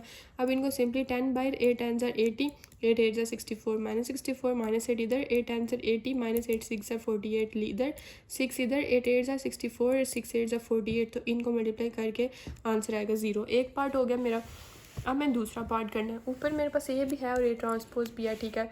तो सबसे पहले मैं मल्टीप्लाई करूँगी A ट्रांसपोज को A के साथ। A ट्रांसपोज लिखा, A लिखा, तो 3 3 ज़र क्या होता है 9, ये देखो 9, 2 2 ज़र +4 और 1 1 ज़र 1 लिख लिया। फिर 3 1 ज़र 3, 2 2 ज़र 4 प्लस 1 3 ज़र 3 लिख लिया। फिर 1 3 ज़र 3, 2 2 ज़र 4, 3 1 ज़र 3 लिख लिया। ये मल्टीप्लिकेशन होगी। आंसर आ गया मेरे पास 14 10 10 14। अब इसका डिटर्मिनेंट लेना है 14, ये 14 को 14 से मल्टीप्लाई किया 196, 10 को 10 से किया 100, तो आंसर आ गया 96। अब नेक्स्ट क्वेश्चन देख लेते हैं। ये है जी हमारे पास क्वेश्चन नंबर 7। बोला गया है कि if A square matrix of order 3, A square matrix है ऑर्डर 3 का मतलब है कि 3 ही कॉलम होंगे, 3 ही रोज़ होंगे, ठीक है। और A कोई भी स्क्वायर मैट्रिक्स ले लो आप, ठीक है। देन आप इसको प्रूव करो कि K डॉट A का डिटर्मिनेंट इक्वल है K3 A का डिटर्मिनेंट, ठीक है। तो सबसे पहले तो एक चीज़ याद रखना, A हमने खुद अज्यूम करना है। मैंने कर लिया 3 क्रॉस 3 का ऑर्डर, यानी 3 ही कॉलम और 3 ही रोज़, 3 ही रोज़ और 3 ही columns. A B C D E F G H I, मैंने A में कुछ भी ले लेना है, कुछ भी ले लिया। अब K डॉट A, अब मैं K डॉट A K को मल्टीप्लाई कर दूंगी, ठीक है। K को मल्टीप्लाई कर दिया तो इन सब के साथ किया, K A K B K C, बहुत इजी क्वेश्चन है, कर दिया। अब K का डिटर्मिनेंट का आंसर क्या आ गया, अब K का डिटर्मिनेंट लिया तो मेरे पास ये आ गया K A K B K C, यानी इसको मैं इसके इक्वल करने जा रही हूँ, ठीक है। K A K B K C के मतलब इन सब को मल्टीप्लाई किया तो ये आंसर, और डिटर्मिनेंट ये तो सिंपल मतलब ये मैंने इनको ना ऐसे करके लिख लिया, मतलब डिटर्मिनेंट ले लिया, इस साइड पे भी इस साइड पे भी। इसमें से क्या कॉमन आ रहा है, के कॉमन आ रहा है, तो मैं इन सब में से के कॉमन ले लूँगी, ठीक है। पहली रो में से के कॉमन लिया तो बाहर, दूसरी में से के कॉमन लिया बाहर, तीसरी में से के कॉमन लिया बाहर, यानी रो 1 रो 2 रो 3 में से लिया तो ये बारी बारी बाहर आ जाएगा। तो जब मैं इन सब में से के बाहर ले लिया, कॉमन ले लिया, तो बीच में क्या बचा, ये plus A B C D E F G H I, ठीक है। और ये के 3 दफ़ा है, यानी के मल्टीप्लाई बाई के मल्टीप्लाई बाई के, तो क्या आ जाएगा के क्यूब। के क्यूब ये डिटर्मिनेंट और बीच में ये क्या है, ये तो ए की वैल्यू नहीं है, ये देखो ए की वैल्यू है, तो ए तो मैं लिख लूँगी डिटर्मिनेंट ए, तो ये राइट हैंड साइड के इक्वल आ गया प्रूव। ये बहुत इजी, बहुत मज़े का क्वेश्चन था। अच्छा, नेक्स्ट है मेरे पास क्वेश्चन नंबर 8। अब क्वेश्चन नंबर 8 देख लें कि वो कैसे करना है। उन्होंने बोला है कि find values of lambda if A and B are singular. Singular का मतलब है, सिंगुलर क्या होता है कि जो ए का डिटर्मिनेंट है ना वो इक्वल हो ज़ीरो के, वो होता है। अगर ए का डिटर्मिनेंट ज़ीरो के इक्वल हो तो वो चीज़ होती है सिंगुलर, और अगर ए का डिटर्मिनेंट ज़ीरो के इक्वल नहीं हो तो वो होता है नॉन सिंगुलर, ठीक है। तो अब वो बोल रहे हैं कि अगर तो ए एंड बी सिंगुलर है ना तो वैल्यूज़ फाइंड करें लैम्डा की। तो अब ये देखा इधर मैंने लिख लिया कि गिवन ए क्या है, सिंगुलर, यानी हम जानते हैं कि डिटर्मिनेंट ए जो है वो इक्वल है ज़ीरो के। तो हम इधर इसको क्या कर लेंगे, ज़ीरो के इक्वल कर लेंगे, इसका डिटर्मिनेंट लेंगे 4 वही जैसे डिटर्मिनेंट लेते हैं वैसे लिखा। अब नेक्स्ट पेज पे जाकर अब वही सेम वो मैंने जैसे मल्टीप्लाई करती हूँ डिटर्मिनेंट को वैसे किया। 4 को लैम्डा से 4 लैम्डा, 4 को 80 से 72, फिर -2 को 7 से 14, -3 को 12 से 24, 3 को 21 से 63, उसके बाद 3 को 2 लैम्डा से 6 लैम्डा इज इक्वल टू 0। यहाँ आ गया -2 lambda plus 1 is equal to 0। तो ये देखो इधर क्या हुआ, ये -2 लैम्डा इस साइड पे जाके +2 हो गया और ये +1 इस ऐसे ही रहेगा। तो इसमें से मैंने लैम्डा की वैल्यू फाइंड करनी है, तो मैं 2 मल्टीप्लाई हो रहा है इस साइड पे जाके डिवाइड कर दूँगी, 1 divided by 2 is equal to lambda. तो लैम्डा की वैल्यू निकल आई। इसी का बी पार्ट है, डिफरेंट मैट्रिक्स दे दिया उन्होंने, इसमें से भी हमने क्या करना है, लैम्डा की वैल्यू फाइंड करनी है। मेरी पेंसिल इधर किधर चली है। अच्छा चलें ठीक है। अब ये देखो सेम वैसे ही कि बी सिंगुलर मैट्रिक्स, तो बी का डिटर्मिनेंट इज इक्वल टू 0, मैं इधर लिख लूँगी 0, ठीक है। अब ये सेम डिटर्मिनेंट लिया, बहुत इजी है। फिर -2 ऐसे ही इसको इससे मल्टीप्लाई किया और लैम्डा को इससे, तो माइनस लैम्डा, मतलब इनको जैसे हम लेते हैं ना डिटर्मिनेंट, ठीक है, वैसे किया। तो ये सारा हमने ये अब सॉल्व करना है। ये देखो -2 को माइनस लैम्डा से 2 लैम्डा, माइनस माइनस प्लस हो गया, -4 को -2 से 8, +5 को लैम्डा से +5 लैम्डा, 5 को 4 से 20। अब इन सब को 2 लैम्डा प्लस 5 लैम्डा 7 लैम्डा, 8 + 20 + 28। इसमें से अब जब ये -28 था, 7 मल्टीप्लाई हो रहा है, 7 इस साइड पे जाके डिवाइड हो जाएगा, तो लैम्डा की वैल्यू आ गई -28/7 यानी -4। ये हो गया। अब हम क्वेश्चन नंबर 9 देख लेते हैं। ये देखें, ये मैंने नीचे ही लिख लिया था।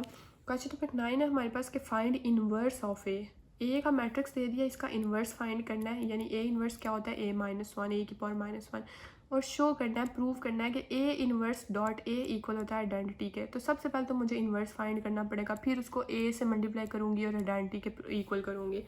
तो आइडेंटिटी तो मैट्रिक्स आपको पता है कि कैसे होगा, ये 1 0 0, यानी जिसके डायगोनल में 1 1 होंगे, बाकी सारे 0, वो आइडेंटिटी होता है, ठीक है। तो सबसे पहले ए इन्वर्स फाइंड करने के लिए मुझे क्या करना पड़ेगा, ए इन्वर्स का फार्मूला होता है 1 divided by a determinant dot adjoint of a. तो ए का डिटर्मिनेंट तो पहले मैं फाइंड कर लेती हूँ ना, मतलब इसके लिए मुझे पहले ए का डिटर्मिनेंट चाहिए, फिर एडजॉइंट ऑफ ए चाहिए। ए का डिटर्मिनेंट ऐसे फाइंड कर लूँगी, इसको मैं नेक्स्ट पेज पे जाके फाइंड करने लगी हूँ। फिर एडजॉइंट ऑफ ए फाइंड करूँगी, तो वो भी बताती हूँ, आप लोगों को पता है कैसे फाइंड करते हैं।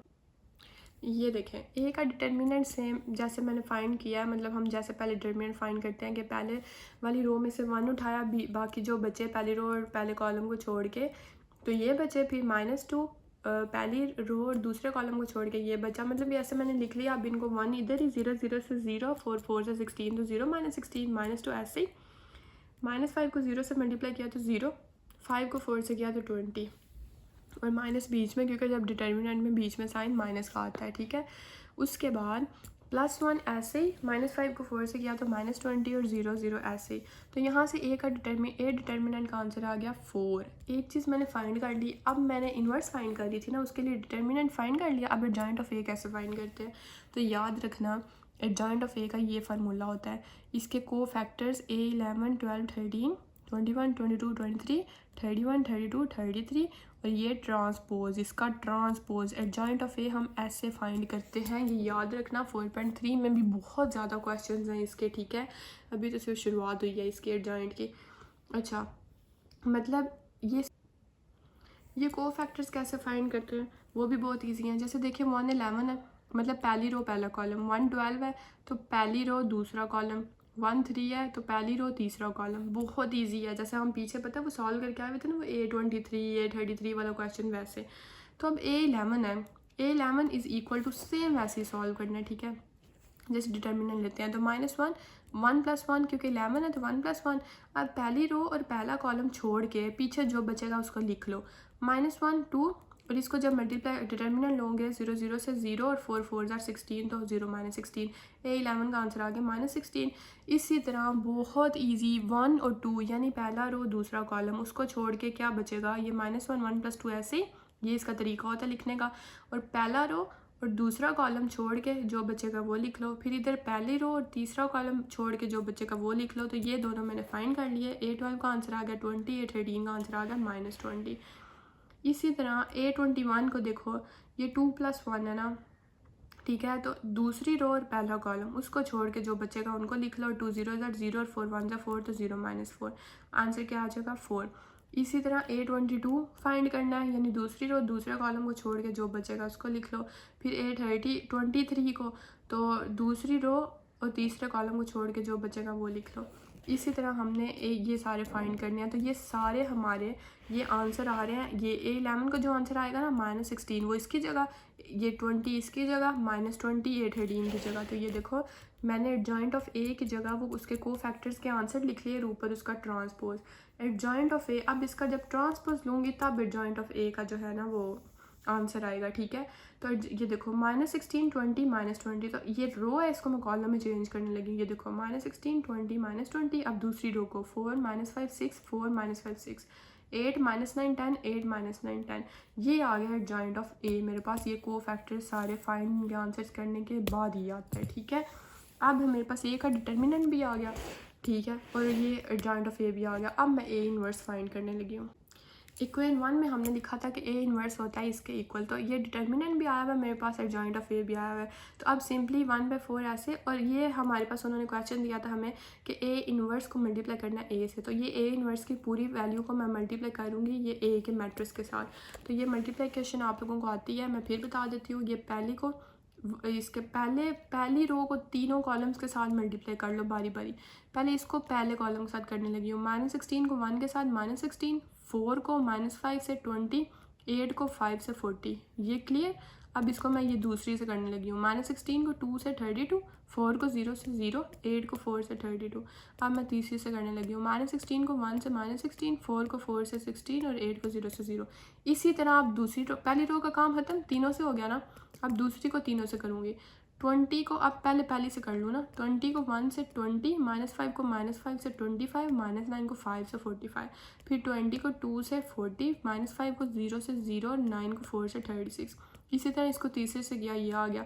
अब इसी तरह इसको पहले से किया तो ये, इसको दूसरे से किया तो ये, इसको तीसरे से किया तो ये आ गया, ठीक है। अब इन सब के आंसर्स कैलकुलेटर से लोगे तो 4 0 0 0 4 4 और ये आ जाएगा। अब ये देखो 1/4 है ना भाई, तो मैं 1/4 इन सब से मल्टीप्लाई करूँगी, ठीक है। तो ये 0 से तो होंगे तो 0 ही बन जाएंगे ना। तो ये 4 से जब हुआ तो ये 4 1 जा 4 1 बचा। ये 4 को मल्टीप्लाई किया 1/4 से तो क्या बचा 1, इसको भी किया 1, तो ये आ गया आंसर मेरे पास। तो A inverse dot A is equal to identity 3, यानी 3 का ऑर्डर है, 3 ही कॉलम 3 ही रोज। तो ये हमारे पास प्रूव हो गया, ये आ गया। यही क्वेश्चन था हमारे पास। ये लॉन्ग क्वेश्चन है, बहुत ही इंपॉर्टेंट। अब नेक्स्ट देखते हैं। ये क्वेश्चन नंबर 10 है, बहुत इजी क्वेश्चन है। जिस तरह के मुझे क्वेश्चन पसंद होते हैं, अगर ये आ जाए ना बोर्ड में तो छलांगे मारना, खुशी से पागल हो जाना। अच्छा ये देखो, वेरीफाई ए बी का transpose is equal to B transpose dot A transpose, यानी A B, यानी पहले A और B को मल्टीप्लाई करो फिर उसका ट्रांसपोज लो। लेफ्ट हैंड साइड इक्वल, इसका जो आंसर आएगा वो इक्वल करो, B का ट्रांसपोज लो, A का ट्रांसपोज लो, इन दोनों को मल्टीप्लाई करो। तो ये A और B का उन्होंने वैल्यू दे दिए। सबसे पहले A left hand side solve करते हैं, A और B को मल्टीप्लाई करते हैं। A और B को मल्टीप्लाई किया, A और B 1 को 1 से, मतलब ऐसे मल्टीप्लाई किया, अब तो आता है ना। 1 को 1 से, -1 को -3 और 2 को 0, ये फिर 1 को 1 से, -1 को -2, 2 को 1, बीच में प्लस का साइन आता है जब मल्टीप्लाई करते हैं, तो ये आ गया। इस तरह मल्टीप्लाई करने के बाद, इसको सॉल्व करने के बाद ये आंसर आ गया मेरे पास। देखो 3 + 1 4, 2 2 1 5, ये सारा आंसर ये आ गया। ए और बी को मल्टीप्लाई किया, ये आंसर आ गया। अब इसका ट्रांसपोज लूँगी तो क्या आएगा 4 और 5, तो इसको मैं रो में कॉलम में चेंज कर लूँगी और इस रो को सेकंड कॉलम में चेंज कर लूँगी। तो 9 और 7 है तो 9 और 7, ये मेरे पास लेफ्ट हैंड साइड का आंसर आ गया। अब राइट हैंड साइड सॉल्व करते हैं। अब पहले हमने बी, अब ए और बी था ना, तो ये देखो ए और बी है ना, तो पहले मैं इसका ट्रांसपोज लेने लगी हूँ 1 -1 2, तो ये देखो ए का ट्रांसपोज 1 -1 2, फिर 0 -3 1 0 -3 1। अब बी का ट्रांसपोज 1 1 1 1 -3 -2 -3 -2, यानी सिंपली हम रोज़ को कॉलम में चेंज करते हैं तो उनका ट्रांसपोज ले लेते हैं। अब बी ट्रांसपोज आ गया, ए ट्रांसपोज आ गया। अब बी ट्रांसपोज को मल्टीप्लाई करूँगी ए से, इसको और इससे, तो 1 को 1 से यानी पहले वाली रो को पहले कॉलम से ये, फिर पहली रो को इससे ये, फिर दूसरी रो को पहले कॉलम से ये, फिर दूसरी रो को दूसरे कॉलम से ये। इसका आंसर आ गया 4 5 9 7। तो ये देखो 4 5 9 7, यानी left hand side is equal to right hand side. तो ये हमारी इधर एक्सरसाइज 4.2 हो जाती है कंप्लीट। आई होप आप लोगों को बहुत अच्छी समझ आई होगी, और अगर नहीं भी आई तो कमेंट सेक्शन में पूछ लिया करें, ठीक है।